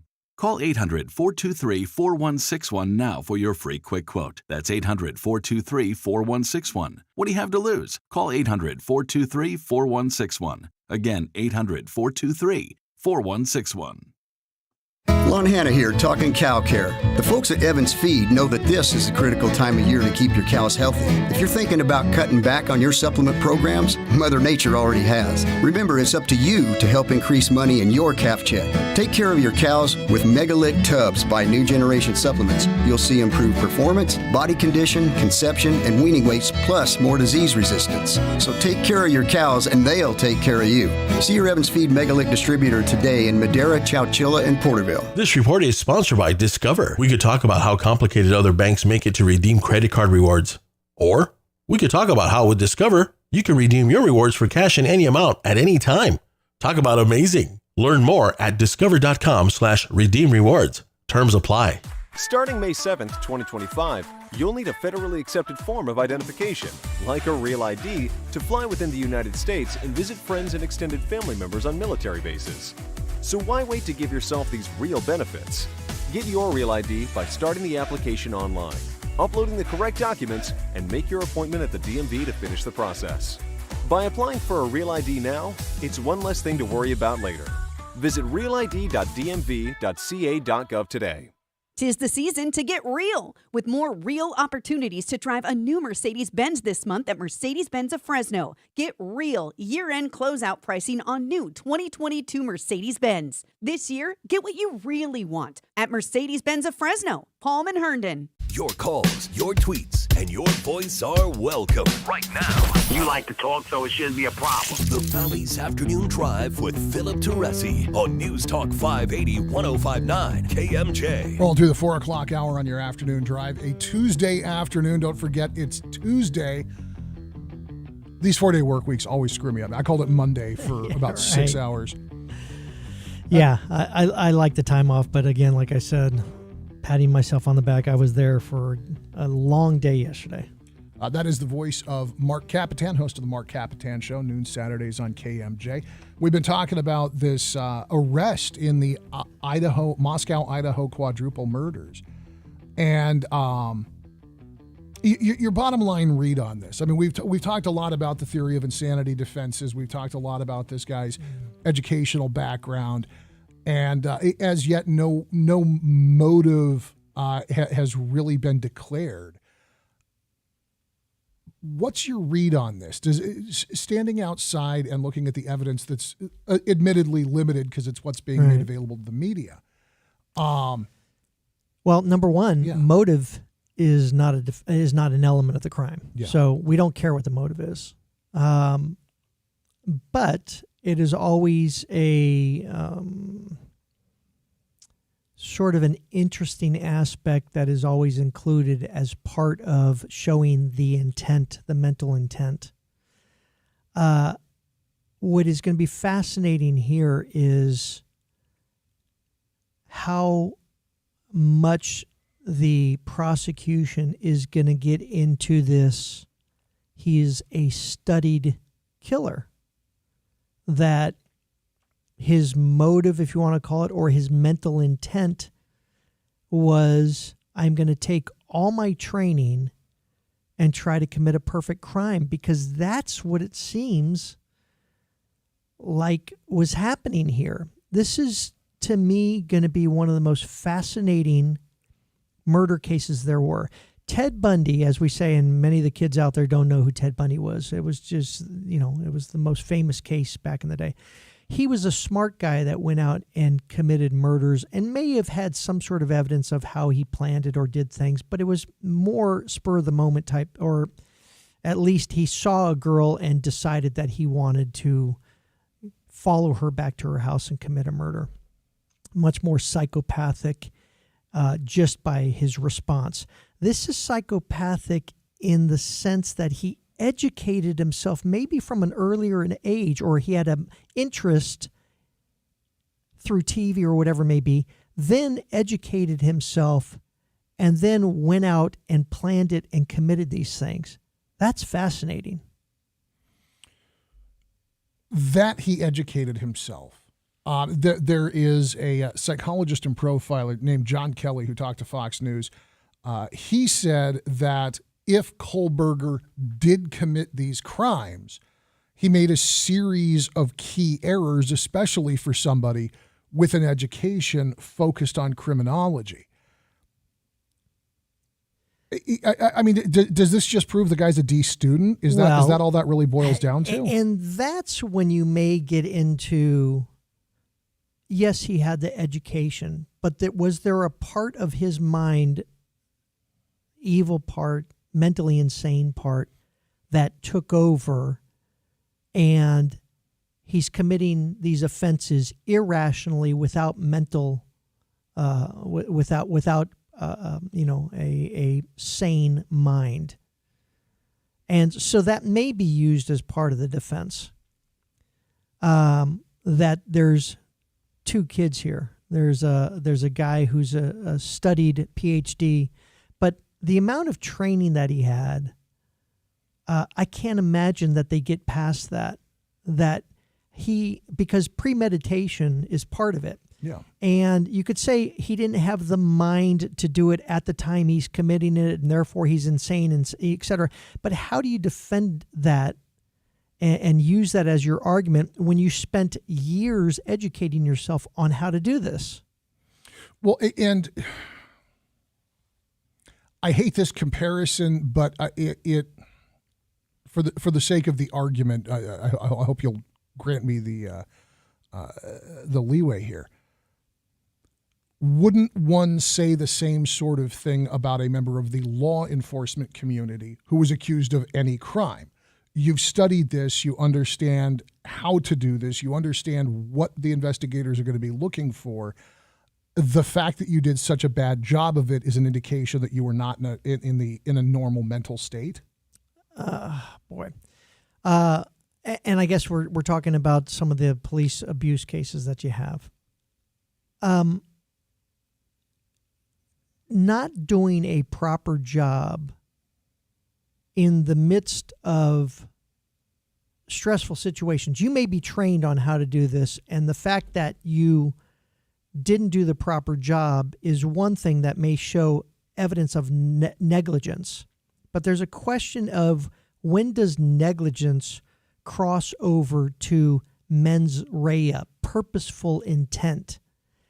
And my job that I was trained to do was to protect people, to arrest people, but to do it in a due process manner.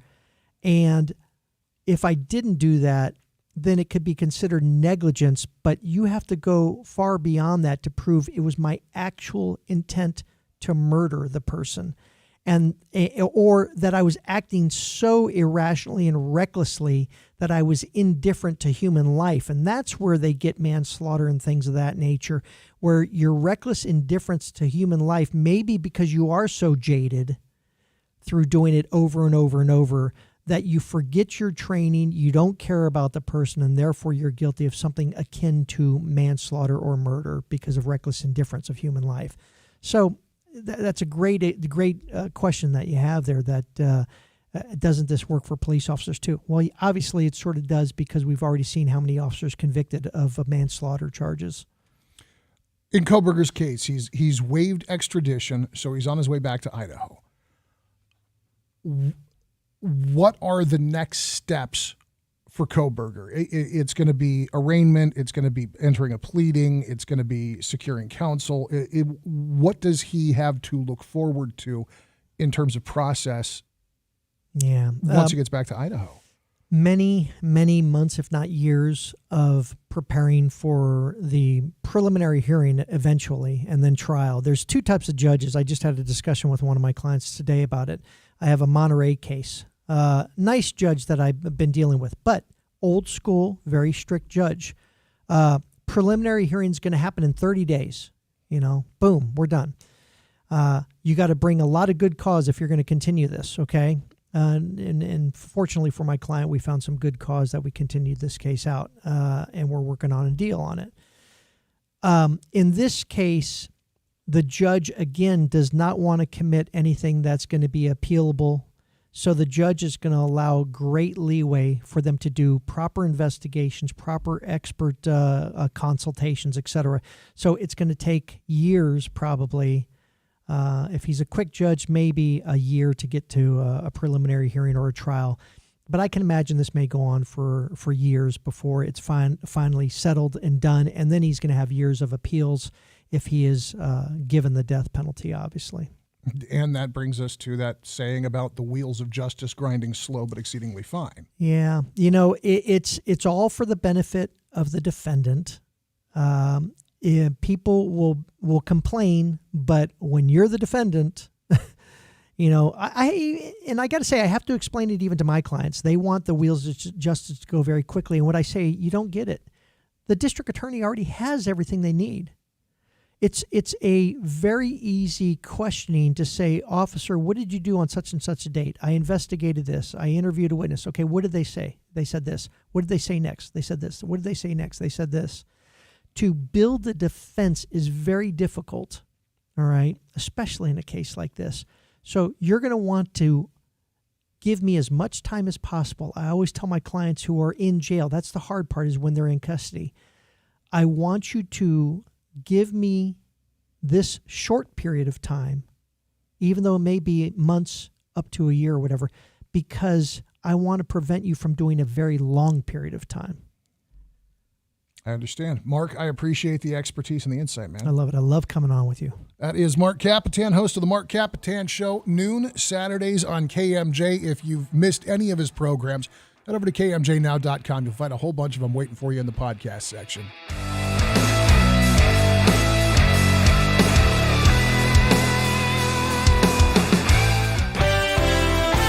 In Fresno on East Floral at South Chestnut, we got a non-injury accident there. In Visalia on westbound 198 at the 99 connector, there is a crash. Unknown injuries at this point. This report brought to you by Table Mountain Casino. Thursdays in January, Table Mountain is ramming in through the end zone with ramen cookware. Earn 900 points playing with your rewards card. Then on Thursdays from 5 a.m. to midnight, see if you qualify to win while supplies last. Your next adventure is at Table Mountain Casino. Next update, 5:03. I'm Greg Lane with KMJ Traffic.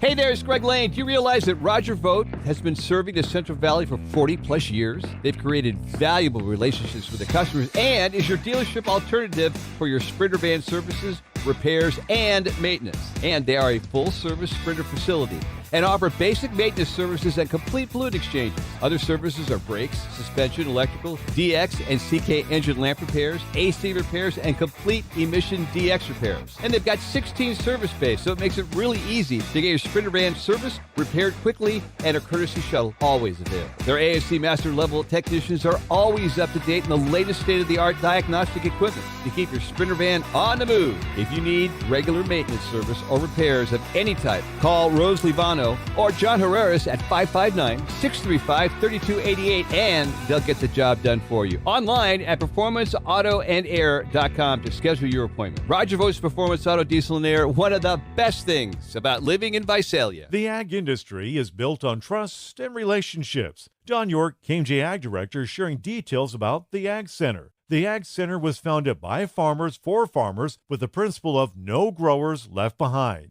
The Ag Center's mission is to connect with farmers of all sizes, bringing the best resources the industry offers. From field services to ag tech, even innovative products and consulting, the Ag Center has you covered. Call or visit the website at agcenter.com to connect and grow. If you or a loved one is between 50 and 87 years old and has been diagnosed with Alzheimer's disease, or a physician suspects it may be Alzheimer's disease, you or they may be eligible to participate in a clinical research study. The purpose of this trial is to determine if a new investigational twice-a-day oral drug candidate called Semufilm is effective in slowing down the progression of mild to moderate Alzheimer's disease. Call 559-437-9700 or go to neuropain.com and click on the sign up button at the top of the page to see if you qualify. Hi, everyone, and welcome. If you've been injured in an accident that was not your fault, listen up. We have legal professionals standing by to answer your questions for free. They'll tell you if you have a case and how much it's potentially worth. Call 800-843-4202 now. I'm here with spokesman for the firm, John Wolf. So, John, tell everyone listening who should call in. Well, Maria, first off, thank you for having me here with you. We always enjoy answering the listeners' questions. Now, as far as who should call in, anyone who's been injured in an accident that was not your fault, give us a call right now. We have legal professionals standing by to answer your questions and tell you how much your case is potentially worth. Call 800-843-4202. Thanks, John. You heard it, folks. Take advantage of this opportunity and call now to speak with a live agent for free. Call 800-843-4202. Advertisement sponsored by Legal Help Center. May not be available in all states. You know the first floor at Crawdaddy's can get a little wild. When the crawdads kick it in and the crowd begins to rev up, it's like party time. The food, the service, the music, outrageous on that first floor, the legendary first floor of Crawdaddy's. A freestanding 3-story monument to all that is New Orleans. But maybe you are a bit more reserved. You'd like to quietly lay back in an opulent atmosphere with nothing but first-class food. An amazing long bar to satisfy your adult cravings. I recently took a very quiet table confined to a corner, had my favorite calamari appetizer with a lobster tail as the main entree. Very opulent, very relaxing, but at Crawdaddy's, it's the best of both worlds, the first or the second floor. Hey, you can always do both. You can go up to the second floor and relax with an incredible menu and that gorgeous atmosphere. And then you can go downstairs and rock until you blow your socks off. Crawdaddy's on Main and Visalia. And what's on the third floor? I'm never telling. KMJ Radio. Streaming, social, smart speakers, on demand, online, anytime. You're always connected with KMJ. KMJ. Rolling up on 5 o'clock on your afternoon drive at News Talk 580, 105.9 KMJ. Thanks again to Mark Capitan of the Mark Capitan Show and the Capitan Brothers Law for giving us so much time this afternoon to talk about this. It's heartbreaking. It's fascinating. It's a bizarre case that continues to march forward out of Moscow, Idaho. A suspect now in custody, accused of that quadruple homicide. And the details leaking out around the edges are peculiar, to say the least. If you missed any part of my conversation with Mark, you'll be able to get the podcast a little bit later on tonight at KMJNow.com. While you're there, you can answer the Buzz question. It's brought to you daily by the Boz Allergy, Asthma, and Sinus Centers. Today we are asking, first of all, Happy New Year. In your opinion, what was the biggest story of 2022? Your options today: the border, crime, homelessness, inflation, the midterms and the red wave that wasn't, the Supreme Court's overturning of Roe versus Wade, Twitter, or the war in Ukraine. Let us know what you think. What was the biggest story of 2022? And again, that Daily Buzz question is sponsored by the Boz Allergy, Asthma, and Sinus Centers. And I'll be honest, I'm scratching my head because I think that you can make a credible argument for any of those options. And I don't know if the border in and of itself is my answer, but I think that immigration it's going to be a huge part of 2023. Not that it wasn't a big part of the entire administration of Joseph Biden so far.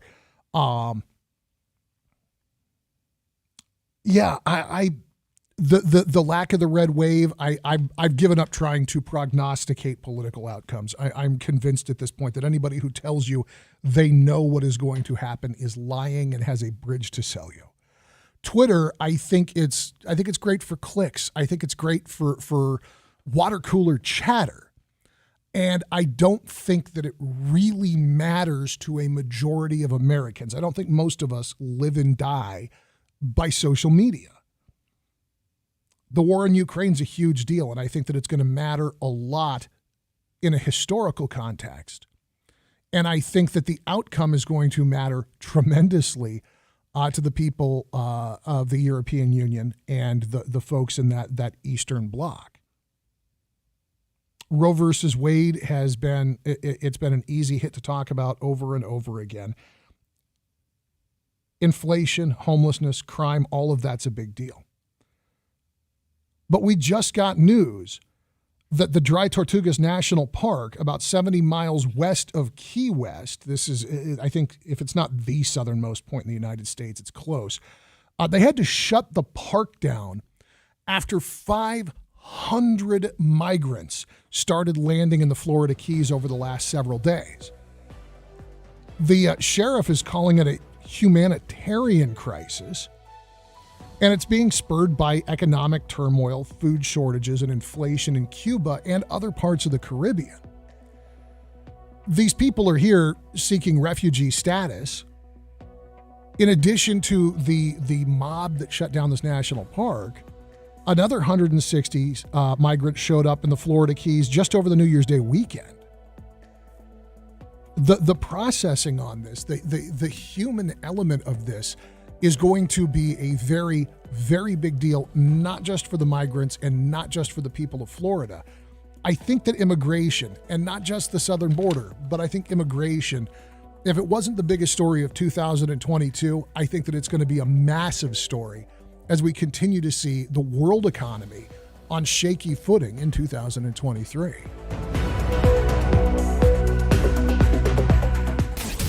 Missed part of the show? Get the Afternoon Drive podcast at KMJNow.com or by searching KMJ's Afternoon Drive in TuneIn Radio or Google Podcasts. Did you know the best time of year to buy a car is December through mid-January? It's true. Most people don't realize that Central Valley dealerships are wheeling and dealing at the end of the year. We know you've been wanting a new vehicle, and now is the best time to act. So visit your local Central Valley auto dealer this week and check out their inventory right now. They're ready and able to get you into that new vehicle you've been wanting, just in time for the new year. Happy holidays from your local Central Valley auto dealers.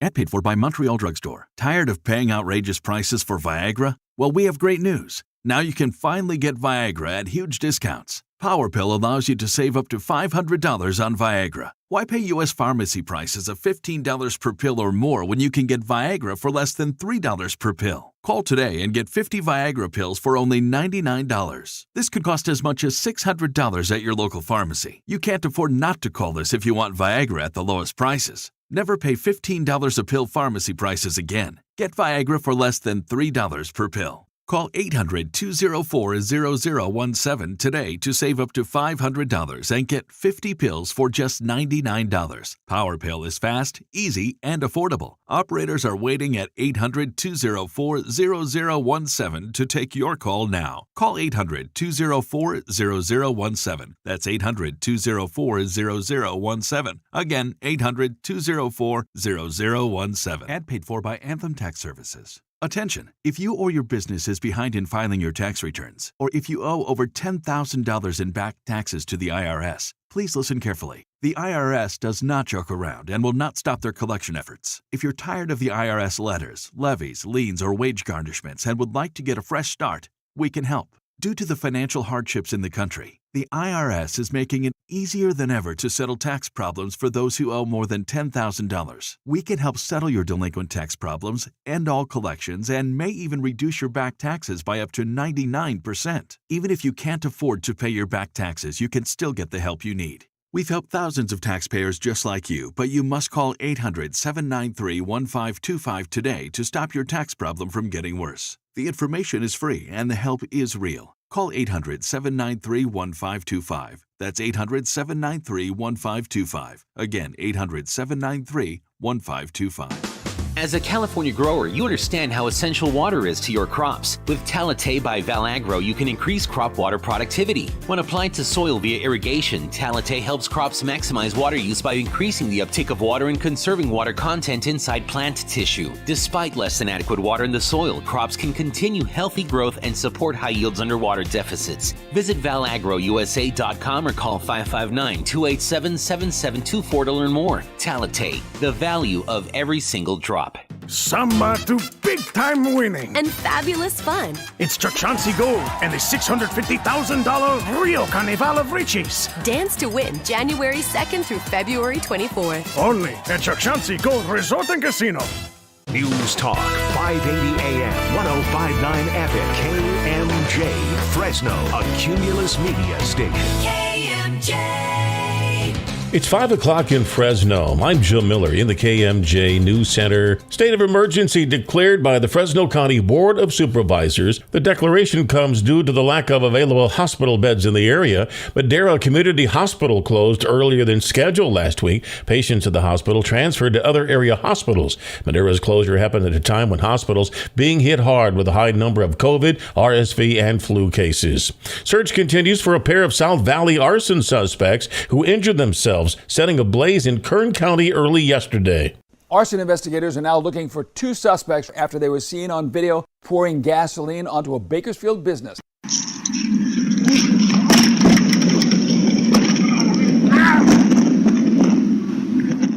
They poured fluid across the building, but also on themselves. When they lit that building on fire, they burned themselves as well.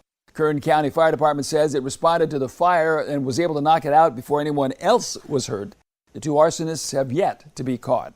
The body of Ulysses Carr, an elderly man who was reported missing November 25th, has been found. According to the Fresno County Sheriff's Office, the 86-year-old Carr was last seen in November and diagnosed with Alzheimer's disease. Deputies say Carr was known for taking daily walks that would often cover 2 to 3 miles at a time. Sheriff's Office announced Tuesday that Carr's body was found by irrigation worker in a dry ponding basin near Blythe and Sumner Avenues, just between Easton and Raisin City. Investigators say Carr left home near Valentine and Muscat Avenues in Fresno for a walk. His body was then found roughly 5 miles away from home. Florida's Governor Ron DeSantis officially begins his second term. Fox's Eben Brown reports from Broward County, Florida. That I will support, protect, and defend. Florida Governor Ron DeSantis takes his oath to start another 4 years in office following a first term he claims led the state to such prosperity it drew hundreds of thousands. The historic number of families who have moved from states across this country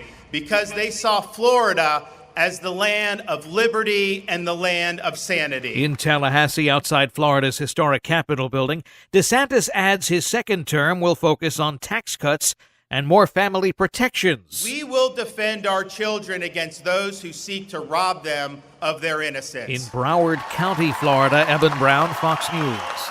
Now the forecast from Fox 26's Jim De La Vega. Today's high will be 58 degrees with increasing cloudiness and a 30% chance of rain for the evening hours. Our low tonight will be 44 degrees. A flood watch for most of the valley goes into effect tomorrow morning as more rain is expected for the next 2 days. For KMJ, I'm Jim De La Vega from the Fox 26 Weather Center. With news on the hour, on the half, and when it breaks, and always streaming at KMJNow.com, I'm Jim Miller for News Talk 580, 1059 KMJ. Thanks, Jim. In Fresno, East Floral Avenue at South Chestnut, a 9-injury accident reported recently that a tow trucks were on the way to get that intersection cleared up. In Visalia, westbound 198 and northbound 99, right there at the connector, a vehicle on its side into an orchard. In Dinuba, Avenue 384 and Road 64, a collision involving a solo vehicle. Early Mart, East Washington Street. This is between Church and Elm, a hit-and-run non-injury accident. Next update, 517. I'm Greg Lane, KMJ Traffic. Samba to big-time winning. And fabulous fun. It's Chauncey Gold and the $650,000 Rio Carnival of Riches. Dance to win January 2nd through February 24th. Only at Chauncey Gold Resort and Casino. Now, the Valley's Afternoon Drive with Philip Teresi. Philip Teresi. Your calls, your tweets, and your voice are welcome right now on News Talk 580 1059 KMJ. 5:05 at News Talk 580 1059 KMJ. Good afternoon. Welcome to hour number 4 of the Tuesday installment of Your Afternoon Drive, streaming live worldwide at KMJNow.com and on Facebook Live, YouTube, and Twitch.tv at Drive KMJ. You'll find the show all over social media at Drive KMJ. Joshua Weekly is standing by to screen Your calls this afternoon as we get into your trending topics at 5 o'clock. Buffalo Bills safety Damar Hamlin, 24 years old, remains in critical condition after suffering cardiac arrest mid-game last night. Hamlin collapsed during the game and his heartbeat was restored on the field. He spent the night in intensive care and remains there today in critical condition at the University of Cincinnati Medical Center. Dr. Usman Javed, an interventional cardiologist, joined the show to discuss the accident, his road to recovery, and what you should do should you ever witness or be part of a similar situation. We sat down with attorney and legal expert Mark Capitan to discuss the extradition process and legal options of Moscow, Idaho murder suspect Brian Kohberger. Police identified Kohberger as the suspect accused of the quadruple homicide in November through DNA using public genealogy databases. The criminology PhD student was stopped twice last month in Indiana while on cross-country road trips with his father to the family's home in Pennsylvania after the stabbings were committed. If you missed any part of the show, you can get the podcast at kmjnow.com. You can also find it on Stitcher, Spotify, Apple Podcasts, Amazon Music, anywhere you like to listen. Just search for KMJ's Afternoon Driver. Again, head over to kmjnow.com, hit the podcast tab. You'll find me and all kinds of great stuff from the rest of the KMJ team. And we did spend a good long time with Mark Capitan, hence the trending topics being a little bit shorter than usual today.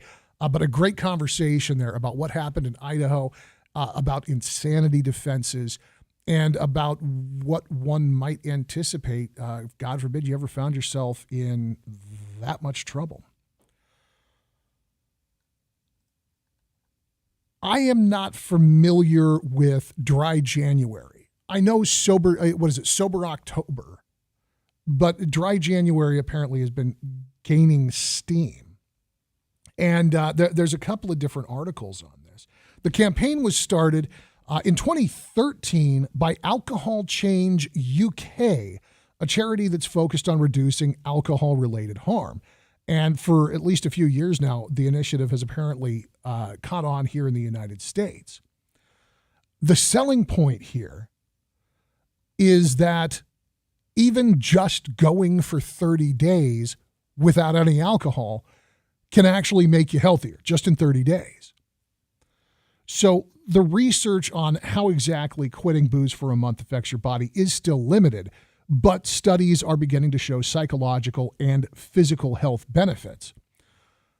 Now, there are over a dozen staff members at New Scientist magazine who connected with researchers at the Institute for Liver and Digestive Health at the University of London Medical School to start their own investigation of the benefits. And the staffers, who all consider themselves normal drinkers, underwent baseline testing with blood samples, liver ultrasounds, and questionnaires. Then, for the next 5 weeks, 10 of them stopped drinking and 4 continued with their normal drinking habits. The people who stopped drinking had lower levels of liver fat, which is a precursor to liver damage. Their blood sugars improved. Their cholesterol came down. They also reported improved sleep and concentration. The 4 people who kept drinking didn't see any remarkable changes. So another study out of the UK had 100 participants who abstained from drinking for a month, plus another 50 who continued consuming alcohol as per normal for them. And they found that moderate to heavy drinkers who took a break from alcohol had improved insulin resistance, weight, blood pressure, and cancer-related growth factors. Now, the researchers extend the warning that this does not show that a short-term detox is going to refresh your liver or achieve other long-term health gains. Abstaining for a month is just one part of addressing negative effects from longer-term alcohol consumption. And, of course, they recognize that people who drink excessively are at higher risk of death and many medical conditions. And according to the National Institute on Alcohol Abuse and Alcoholism, excessive alcohol use is the third leading cause of preventable death in the United States. And they go through all of the various consequences: high blood pressure, heart disease, liver disease, nerve damage, infections, pneumonia, and even an increased risk of breast cancer. I've not done a big like sober October thing. It's I'm not a joiner. Is that fair? But I have in the past just abstain. Just take a month off. Let yourself recharge. Just give your body some rest. And the plural of anecdote is not data, but in my own experience, what they're saying is absolutely right. I'm curious, is that something that you would consider doing? I mean, look, I understand there's people out there that it's not even a matter of alcoholism or chemical dependence. It's a matter of, I went to work all day, I did my job, I put up with stress. Now I'm going to come home and I'm going to have a glass of wine. And anybody who tells me I'm not going to go fly a kite, I tend to be in that camp. Not that I need to go home and have a drink every night, but when I'm in the mood for a glass of wine or two, I'm going to go ahead and have one. And yet there's been a few times where I've just stepped away. For somebody who's a very, very light drinker, I would think that this would be a pretty easy hurdle to clear. I wouldn't ask anybody to out themselves as having a problem, but you know what I'm talking about when I'm talking about heavy drinkers. And I have been a heavy drinker in my life, not to the point of, falling down or misbehaving or hurting anybody, but just having more than what a doctor would say is responsible. I'm not really doing that anymore, and some of that is health related, and some of that is just once you kind of break away from having a couple of bourbons every night, you notice a difference, and I've absolutely noticed a difference. I feel better just leaving the hard alcohol up on the shelf for a special occasion and having a glass of wine as is appropriate. But if you're somebody who comes home every night and you have a drink every night, because I went to work, I put up with stress, and this is how I'm going to get my blood pressure down. This is how I'm going to give myself 20 minutes to reset before I do all of the things that life requires of me at home. Is there any appeal in this? Would you consider participating in Dry January? Yeah, I know it's the 3rd. That doesn't mean that you couldn't take 30 days off anyways. I'd be curious to know how many people get into this. I've got friends who just went sober, just decided they'd had enough. They were done partying. Sometimes it's because they're in the process of trying to start families. For some of them, it was, they got into trouble one too many times and decided they didn't want to continue to live that way. I've got friends who are properly, 12-step attendee sober, and who are working a program of sobriety because they had a problem or have a problem with alcoholism or addiction. And they've got to live that way. One of my closest friends in the world is 15 years sober now. And it 100% credits a 12-step program with having saved his life and his marriage and his career. And this is somebody who loved it and thought they needed it. But for somebody who's just, I'm going to have a glass of wine with dinner. I'm going to have a second one while I unwind after, at the end of the day. Is there an appeal in this? And the other piece is, if that's what you're doing, if you're doing a couple glasses of wine at night, do you think that you'll see the same health benefits? Or is this something that's really pointed at folks who get after it, folks who are going to knock back a couple of bourbons or 3 bourbons on a weeknight, people who are going to drink a half a bottle of wine in a sitting? And I'm not passing judgment at all, not for a moment. But if you've got somebody who is out on that edge of things, they're not a full-blown alcoholic, or maybe you're talking about a functional alcoholic, somebody who knows they've got a dependence, but who's not seeing any ill effects. I don't get hangovers. I don't drive. I don't yell. I'm just a little bit happier and mellower, and I know that I'm better with it. Almost a self-medication kind of rationale. Will you jump in on that? I'd be very curious to see what the demographics are, what the real consumption habits are. Because again, if you're somebody who's just very casual with alcohol in the first place, I don't think that that's a high bar. And I don't think it's a bad thing by all means. If you take a month off, take a year off. I'm not poking fun at it. And for the person who has a real problem, I don't know if, hey, I'm going to do 30 days off is going to solve that problem. But for somebody who's you just get after it a little bit harder than you should, and you know it. Is this attractive? And what do you do if that's what you're trying to accomplish? If you're going to try and take a break from drinking?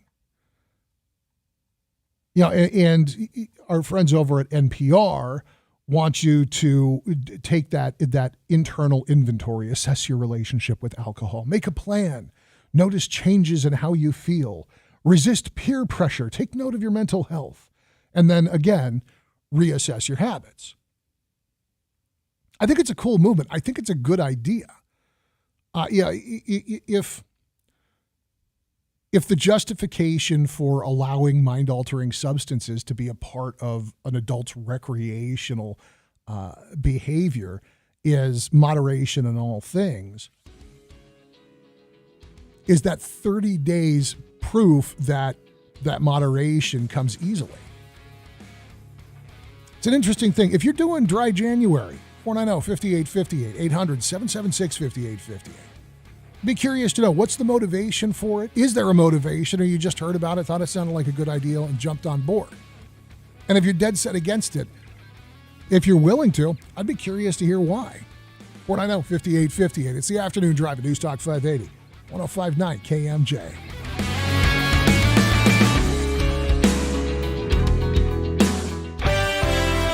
Getting kind of busy on the roadways. First of all, in Dos Palos, State Road 33 at 152.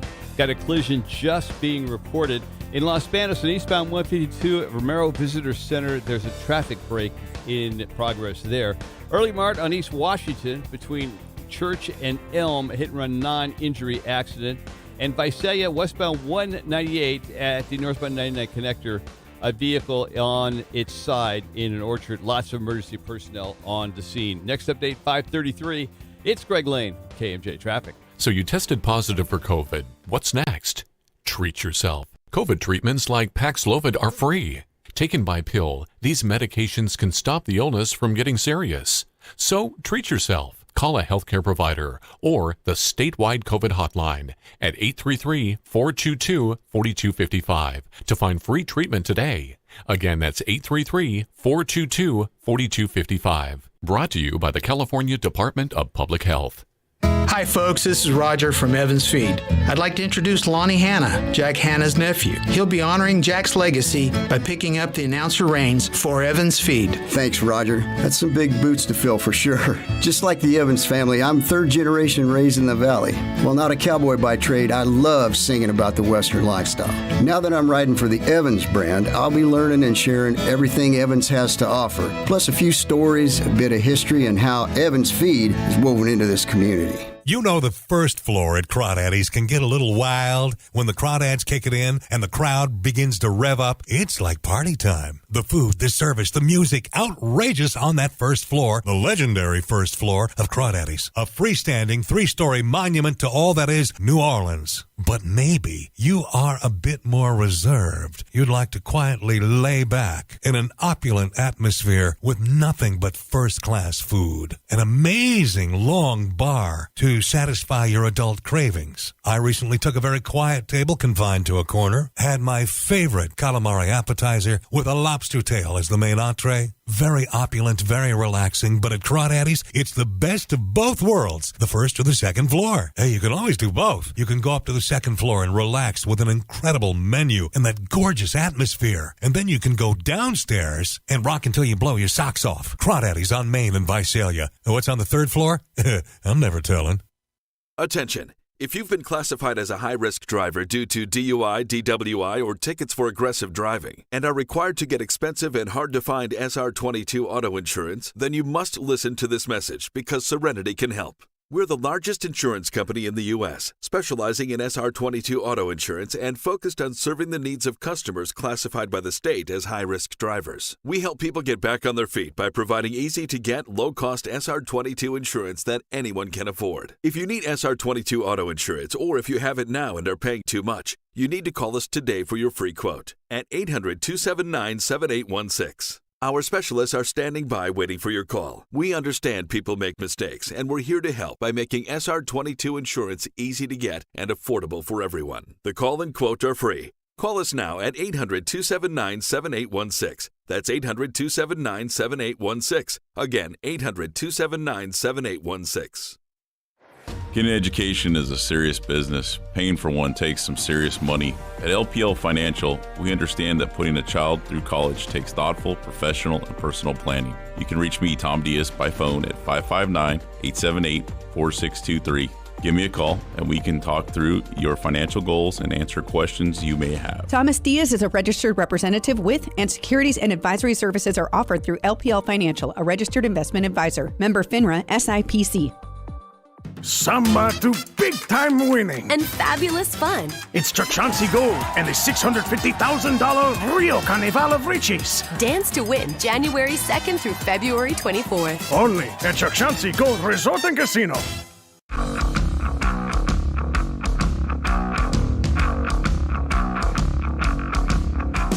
Roll through the 5 o'clock hour at News Talk 580, 105.9 KMJ. Good afternoon. Back to live action on a Tuesday. Hope you had a very Merry Christmas. Hope you had a pleasant New Year. Whether you're participating in Dry January or not. You know, what? I think that just about anybody can relate to this. You take a little time off. You take a vacation. Maybe it's a quick one, like I did. You know, I took a week off.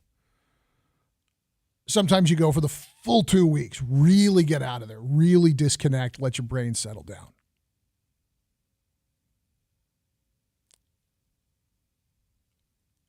I wonder how many vacation hours in the course of the average American career, if you worked it out to per worker per vacation, assuming that you've got a proper vacation of 80 hours, I wonder how many hours are spent prepping for that time off, and I wonder how many hours of that vacation time are then in turn spent preparing to go back. And I'm not complaining. If the worst thing that happens to me on vacation is I get a phone call from the boss, hey, heads up, such and such is coming down the line, I'm good. I'm fine.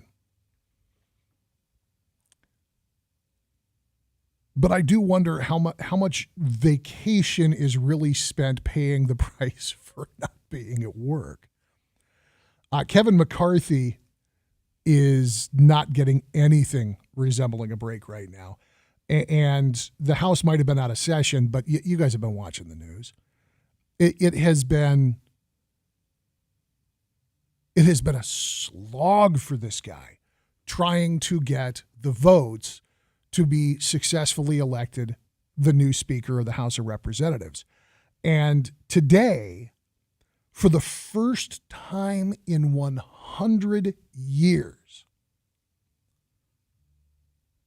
the majority party in the House has not elected a speaker on its first vote. There were 3 consecutive votes today in the effort to elect Kevin McCarthy, Speaker of the House of Representatives. In all 3, he fell short, and he actually lost support in the latter vote.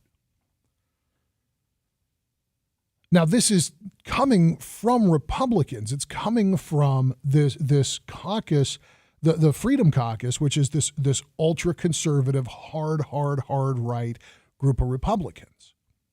And I don't even think it's the entire Freedom Caucus that's doing this. It's actually just a handful of members of Congress that are involved in this, but it's enough because the margin is so thin. In order for Kevin McCarthy to take the gavel, he's got to get 218 votes. In other words, he's got to have the confidence of the majority of the members of the chamber in order for him to pick up the gavel.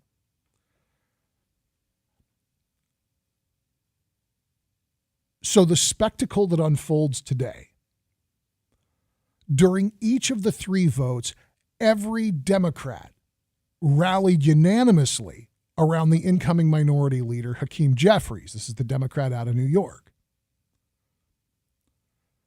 But a handful of, again, very conservative Republicans split from the party to back other candidates.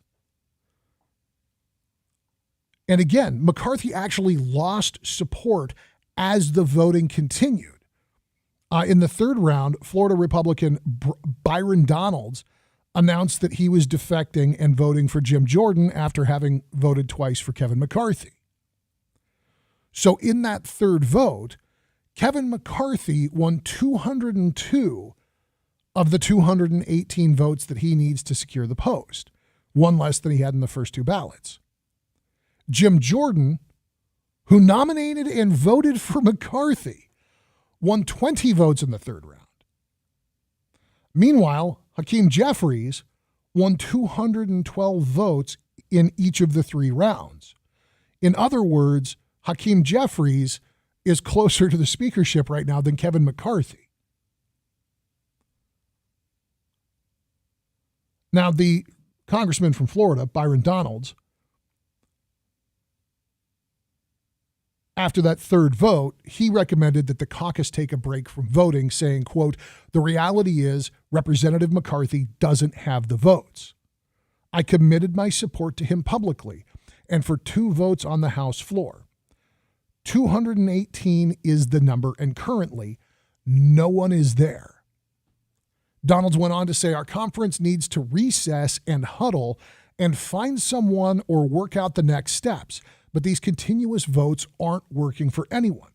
When the dust settles, we will have a Republican speaker. Now is the time for our conference to debate and come to a consensus."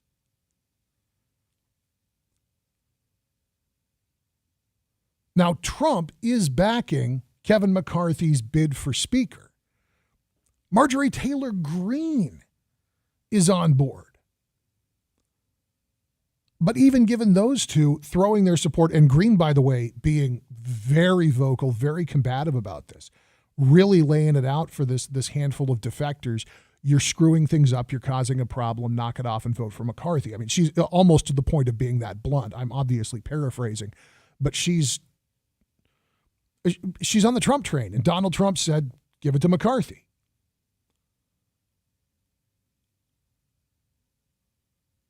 Trump talked to NBC News because they reached out to him for comment after that third vote failed.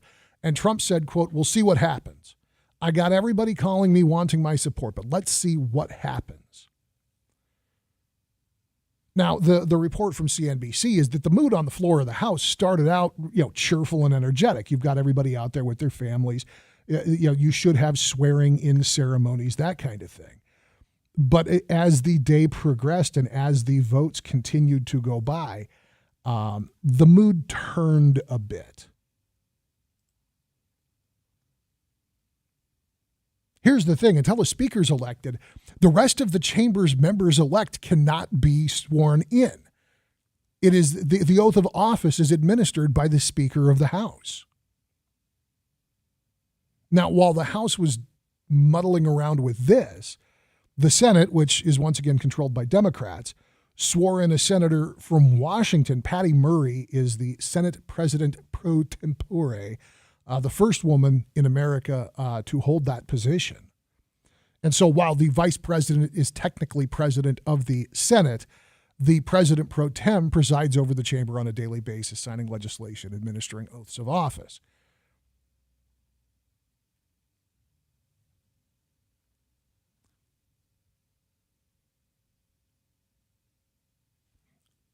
I cannot imagine the level of frustration for Congressman McCarthy. He has been working towards this. He has been building good faith. He's built an impressive coalition. He's got the support of the people that know him best. I'm curious what you think about the position being assumed by the Freedom Caucus here. Do you approve of this? Do you think that this is the last ride of the hunters of the swamp creatures, and we're seeing a small and faithful band of patriots preventing somebody who has just played the game from getting into office? Is this about demanding concessions that no moderate Republican would agree to under any other circumstance? One of these is the no faith vote. Under normal circumstances, it's supposed to take something like, I think it's supposed to take 20 members of the House to bring about a no confidence vote for the Speaker. In other words, to force a new election for Speaker of the House. And the demand from this caucus has been they want it down to one, that anybody in the House could start the voting process. And McCarthy, I think very reasonably said, we'll take it down to 5. And that's a big compromise from where it was, from where it has been. And this group, it seems, would have those 5 votes if they arrived at the decision of no confidence in Kevin McCarthy. 490-5858, 800-776-5858. Is this a handful of mavericks going nuts and just flexing power for the sake of flexing power? Is there an end game that results in Jim Jeffries or somebody else getting the speakership? I'm curious what you think the strategy is here, or are we starting to see the consequences of the GOP expanding its tent a little too far in a polarized atmosphere? KMJ News now. It's 5:30 in Fresno. I'm Jim Miller in the KMJ News Center. Kauai health officials say they're not allowing any visitors to their emergency room. The medical center made the announcement on Facebook Monday. Officials say they're significantly impacted by patients and can't accommodate visitors inside the department. Fresno County officials urging everyone to stay away from the rock slide area. That's on Highway 168. The 4-lane highway toward Shaver Lake's been closed since Saturday, and no reopening date's been set. Caltrans officials say they're waiting for geologists to survey the area to make sure it's safe to remove rocks from the mountainside. South Korea and the U.S. working closely to handle the nuclear threat from North Korea. Fox's Greg Polcott has an update from London. South Korea confirmed Tuesday Seoul and Washington are discussing involvement in U.S. nuclear weapon management in the face of intensifying North Korean nuclear threats. This followed North Korean leader Kim Jong-un's New Year pledge to mass-produce battlefield nuclear weapons aimed at targeting South Korea and more intercontinental ballistic missiles capable of striking the U.S. While President Biden said no actual nuclear exercises were planned, both South Korean and U.S. officials are now saying enhanced information sharing and joint contingency planning regarding U.S. nuclear assets are being looked at. There is growing concern that North Korea will soon test a new nuclear device. It launched a record number of missiles last year. In London, Greg Polcott, Fox News. Now the forecast from Fox 26's Jim Della Vega. Today's high will be 58 degrees with increasing cloudiness and a 30% chance of rain for the evening hours. Our low tonight will be 44 degrees. A flood watch for most of the valley goes into effect tomorrow morning as more rain is expected for the next 2 days. For KMJ, I'm Jim Della Vega from the Fox 26 Weather Center. With news on the hour, on the half, and when it breaks, and always streaming at KMJNow.com, I'm Jim Miller for News Talk 580, 1059 KMJ. In Fresno right now, northbound 99 at Ventura, there's a traffic break due to a disabled vehicle. And in northbound 41 between McKinley and Shields, got another hazard there, but no details on what's going on. In Visalia on State Route 65, south of the 198, got a non-injury accident. And Hanford on 16th Avenue at Hanford-Armona Road, another non-injury accident being reported. Next update, 547. I'm Greg Lane, KMJ Traffic. If you or a loved one is between 50 and 87 years old and has been diagnosed with Alzheimer's disease, or a physician suspects it may be Alzheimer's disease, you or they may be eligible to participate in a clinical research study. The purpose of this trial is to determine if a new investigational twice-a-day oral drug candidate called Semufilm is effective in slowing down the progression of mild to moderate Alzheimer's disease. Call 559-437-9700 or go to neuropain.com and click on the sign-up button at the top of the page to see if you qualify. Inflation goes up. Do you feel like you need to refinance your car to fill up the gas tank? What if 2 years ago someone offered to sell you a lifetime supply of gas at $2.75 a gallon, but you told them no? Today, you would be kicking yourself. Right now, Planet Solar has that same offer for you on your electric bill.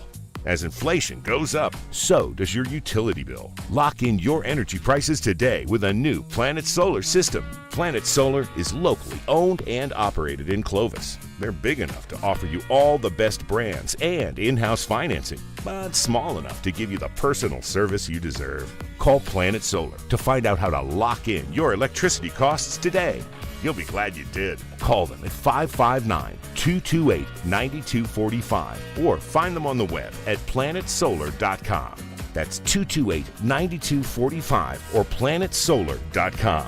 License number 938313. Ad paid for by Anthem Tax Services. Attention! If you or your business is behind in filing your tax returns, or if you owe over $10,000 in back taxes to the IRS, please listen carefully. The IRS does not joke around and will not stop their collection efforts. If you're tired of the IRS letters, levies, liens, or wage garnishments and would like to get a fresh start, we can help. Due to the financial hardships in the country, the IRS is making it easier than ever to settle tax problems for those who owe more than $10,000. We can help settle your delinquent tax problems, end all collections, and may even reduce your back taxes by up to 99%. Even if you can't afford to pay your back taxes, you can still get the help you need. We've helped thousands of taxpayers just like you, but you must call 800-793-1525 today to stop your tax problem from getting worse. The information is free and the help is real. Call 800-793-1525. That's 800-793-1525. Again, 800-793-1525. Did you know the best time of year to buy a car is December through mid-January? It's true. Most people don't realize that Central Valley dealerships are wheeling and dealing at the end of the year. We know you've been wanting a new vehicle, and now is the best time to act. So visit your local Central Valley auto dealer this week and check out their inventory right now. They're ready and able to get you into that new vehicle you've been wanting, just in time for the new year. Happy holidays from your local Central Valley auto dealers. Samba to big-time winning. And fabulous fun. It's Chauncey Gold and the $650,000 Rio Carnival of Riches. Dance to win January 2nd through February 24th. Only at Chauncey Gold Resort and Casino. Teresi tackles Fresno and California issues every day. Philip Teresi. On News Talk 580, 105.9 KMJ. 540 on your afternoon drive. I'm Philip Teresi. It's News Talk 580, 105.9 KMJ worldwide at KMJnow.com.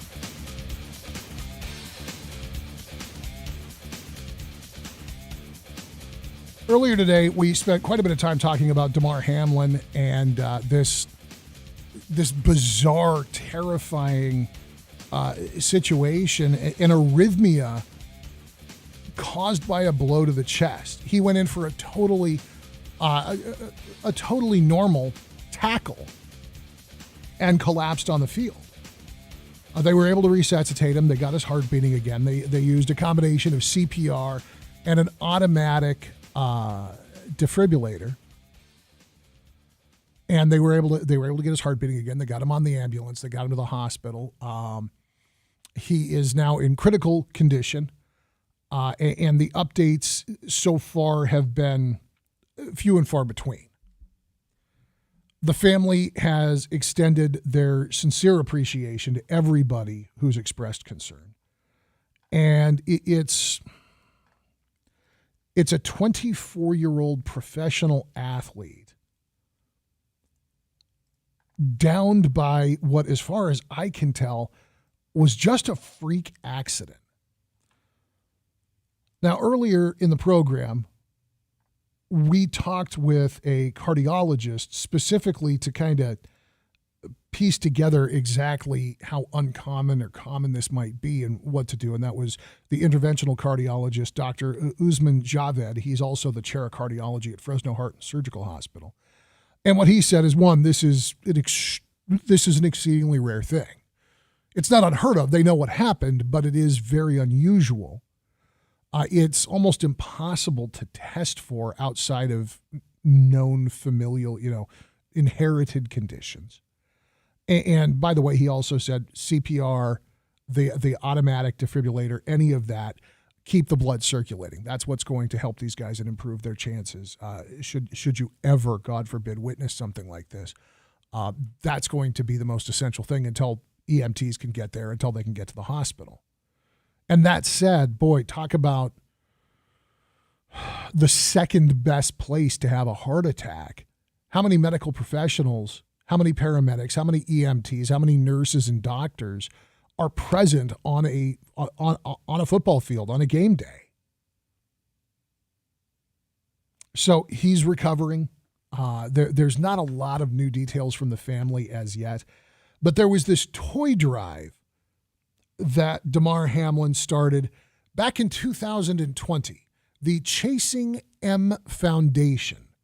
This was a charity that he started with an eye towards helping kids in the neighborhood that he grew up in. And I think this is, boy, if there's going to be a silver lining on this thing, this is going to be it. While Damar Hamlin is healing, recuperating, benefiting from all of the prayers and well wishes that everybody is sending his way. And while he's benefiting from the best possible medicine, holy smokes, you want to talk about a workers' comp claim. I don't know exactly how one defines it in the context of the NFL, but this guy isn't getting the Cadillac plan. He is getting the Rolls-Royce plan. And thank God for that. A 24-year-old kid getting hurt like this, it's almost unimaginable. But fans want to help, and this is not a man who needs anything beyond the best medical care he can get, which he's getting. And so his fans found this fundraiser for the Chasing M Foundation. And this update was posted by his family earlier today when they realized what was happening over at GoFundMe. And it says this fundraiser was initially established to support a toy drive for Damar's community, sponsored by the Chasing M Foundation. However, it has received renewed support in light of Damar's current battle, and we can't thank all of you enough. Your generosity and compassion mean the world to us. If you would like to show your support and contribute to Damar's community initiatives and his current fight, this is the place to do so. This is the only current fund that is being used by the Hamlin family. Again, thank you for your thoughts, your prayers, and generous support during this time. Damar created the Chasing M's Foundation to use as a vehicle to bring lasting impact to his community. The foundation supports toy drives, back-to-school drives, camps, and more. That's the update. From Damar, when he founded this back in 2020, he starts saying, as I embark on my journey to the NFL, I will never forget where I come from. And I am committed to using my platform to positively impact the community that raised me. I'm creating the Chasing M's Foundation as a vehicle that will allow me to deliver that impact. And the first program is that 2020 Community Toy Drive. The goal that he had set in 2020 was $2,500. Very modest, very achievable. And they were able to distribute toys to a bunch of kids at a daycare out in McKees Rocks in Pennsylvania.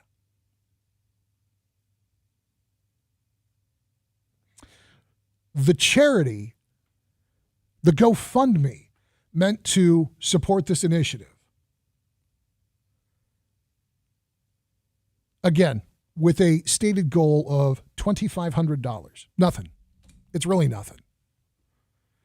Currently shows donations. Let's see. I'm going to refresh it here because it's gone up every time. Yep, went up again. $5,451,170. Jason Hanold, still the top donation. He put $20,000 onto that pile. But 187,000 people have made donations to this now. Again, $5,451,170. Absolutely beautiful thing for the community to do. I think it's great that his fans have stepped up like that they've done that to honor him and to show the family we do care, we are paying attention, we know he's there, and we want to see him come back. Joyce is on the phone at 490-5858. Joyce, it's been a while. Happy New Year. Yes. I just wanted to tell you about a freak accident he was 17 at the time, one of my sons had. He was playing spring or summer football where they didn't wear the pads or anything. It was just called passing league, where they throw the ball. Yeah. And he managed to fall on the football, like on the point of the football, and someone fell on top of him. Now, it looked like just nothing, and he hobbled off the field. I thought, that's kind of funny. He doesn't usually hobble like that. And the coach called him to come in, and he said, I can't, which said to me, he's really hurt. Well, long story short, he ruptured his spleen. Oh. This was just a summer game, just that kind of thing. But, I mean, it was a horrible, horrible accident. We rushed him to St. Agnes. There were no cell phones back then. This was a long time ago. And I drove 90 miles an hour down Millbrook, hoping the police would stop me so that I could have them help me get him up there. Of course. Well, that didn't happen. I ended up driving him. But, I mean, this thing that happened, I was watching the game. I saw what happened. It didn't look like anything major. It just looked like a little, little bitty bump thing. Well, and I've met your sons, Joyce, and they're not fragile looking young men. No, this was the youngest son, and it was very serious. That they operated within just an hour or so after we got him there, and they said if it didn't do what it's supposed to, they'd have to go back in and operate and all this. And I mean, it was touch and go. He lost 20 pounds in 1 week, and he'd been working out to be good at football. Oh, yeah. And I remember saying, I look like a pencil, because he did. He just, he'd lost all that and everything. But my big concern was for Damar's mother. Yeah. Because I remember what I went through, and the doctor, I had to sign all these papers. Well, Glenn, I had my husband then. It was before he got sick or anything. And I said, just save my son. I mean, that's all I cared about. But I just want to reach out to the mother, because I know what I went through, and I just pray that he's going to be fine and have no, leftover problems from this freak accident. That's the only thing you could call it. Exactly right, Joyce, and I appreciate that, from one mother to another, from one parent to another. You know as well as anybody. I'm up against the break. I got to run. I'm really glad to hear from you, though, Joyce. I hope you had a happy New Year. It's the Afternoon Drive at News Talk 580, 105.9 KMJ. Final check of traffic, and we have a disabled vehicle northbound 99 in Ventura. They had a traffic break going for a while. Also in Visalia on State Route 65 at the 198, there is a minor injury accident. Couple problems also in Hanford on 16th Avenue at Hanford-Armona Road. We have a non-injury accident. Then on Short Street in Hanford on the 20,000 block, there is another non-injury accident. Greg Lane with KMJ Traffic. I have to say this. I am personally astounded how the Glass Shop in Visalia continues to do everything right. They're making some amazing business decisions, and that's great for you. Okay, so what now? No tax whatsoever on any windows up until April 15th. That'll save you plenty right there, especially if you got a big job. No taxes. They'll front that bill with Uncle Sam. You don't worry about it. Next, Scott has become kind of a living legend in this business of windows and doors and all of this stuff. He needs a title, like, shall we call him the Wizard of Windows? When he comes to your home, he'll tell you before you even know what you need, and this is blowing people's minds. He'll tell you what type of window. He'll tell you what brand. Now, you ultimately make the decision, but this guy knows. And the Glass Shop has windows that have a double lifetime warranty. You sell your home, and whoever buys the home gets that warranty as well. And they'll get it done like in 3 to 4 weeks, where most companies take 2 to 3 months. Click theglassshop.com. It's that simple. The Glass Shop in Visalia. Click theglassshop.com. There you go. Tax-free, don't forget. Starting May 7th, 2025, you'll need a federally accepted form of identification, like a Real ID, to fly within the United States and visit friends and extended family members on military bases. So why wait to give yourself these real benefits? Get your Real ID by starting the application online, uploading the correct documents, and make your appointment at the DMV to finish the process. By applying for a Real ID now, it's one less thing to worry about later. Visit realid.dmv.ca.gov today.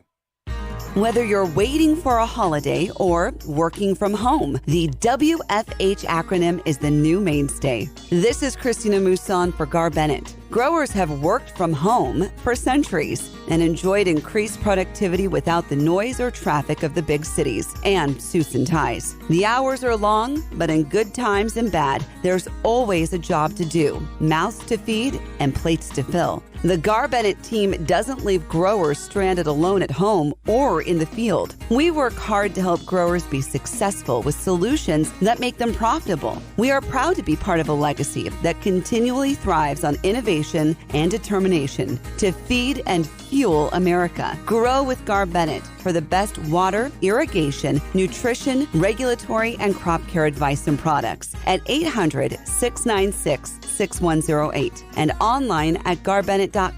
We help growers feed the world. Diabetes, high blood pressure, anxiety meds, everyone's on them. If you're a 50-year-old male, maybe a bit porky, and you may even have type 2 diabetes, $1 million of term insurance may only cost you about $200 a month. Call Term Provider. Speak with Big Lou at 800-777-1979. Big Lou will find a term life policy for you even if you have type 2 diabetes, are overweight, or have high blood pressure. Term Provider has helped thousands of people like you who think they can't afford term life insurance. To buy $1 million of affordable term life for you, all you need to do is call Big Lou at 800-777-1979. Lou will make sure the scales are tipped in your favor. Call 800-777-1979. Big Lou will answer your call and work to fit you into a term life policy that you can afford. Remember, Big Lou's like you. He's on meds, too. Call 800-777-1979. 800-777-1979. California Department of Public Health reminding you of ways to help stop the spread of COVID and other viruses this winter. Boost your immunity by staying up to date with COVID boosters and flu shots. Wash your hands often with soap and water for at least 20 seconds. Cover your mouth when you cough or sneeze.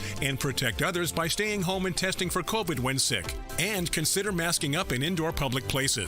Do something good for yourself this winter. Get protected, and if you have to, get tested. More tips at covid19.ca.gov. The most streamed station in the Valley. PCs, phones, smart speakers, and KMJNow.com. Everything that happens in Fresno's got to run the gauntlet of KMJ. It is such a blessing for you all to have what you have. It's been 100 years of communicating with your community. There's nothing like that for 1,000 miles. And so ends our broadcast day. It's the afternoon drive at News Talk 580 1059 KMJ. I'm Philip Teresi. Appreciate you hanging out.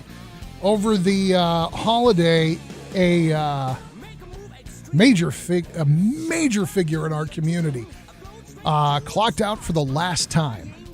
And I kind of want to share that with you before I get out of here today. It seems like a good way to finish the show. At 11:47 on this date, it is with great honor I log off our sheriff. God bless you, ma'am. Present to clear.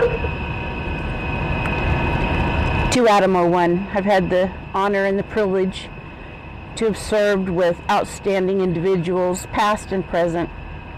I remind you all to be worthy of the public trust.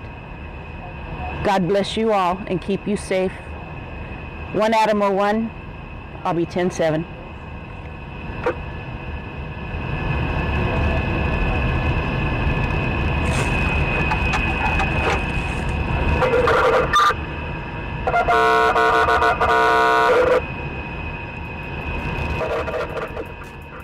Fresno County Sheriff Margaret Mims signing off for the last time. Thank you for everything, Sheriff. Just a great human being. I'm glad I got to know her, and I look forward to hearing more stories in the days to come. It's going to do it for us tonight. The great one, Mark Levin, is on the way after an update of headlines from the ABC Newsroom and our friends at the Valley's Legends and Legacies. I'll see you tomorrow afternoon at 2 o'clock right here on KMJ. Missed part of the show? Get the Afternoon Drive podcast at KMJNow.com or by searching KMJ's Afternoon Drive in Amazon Music or Stitcher. The Valley's Legends and Legacies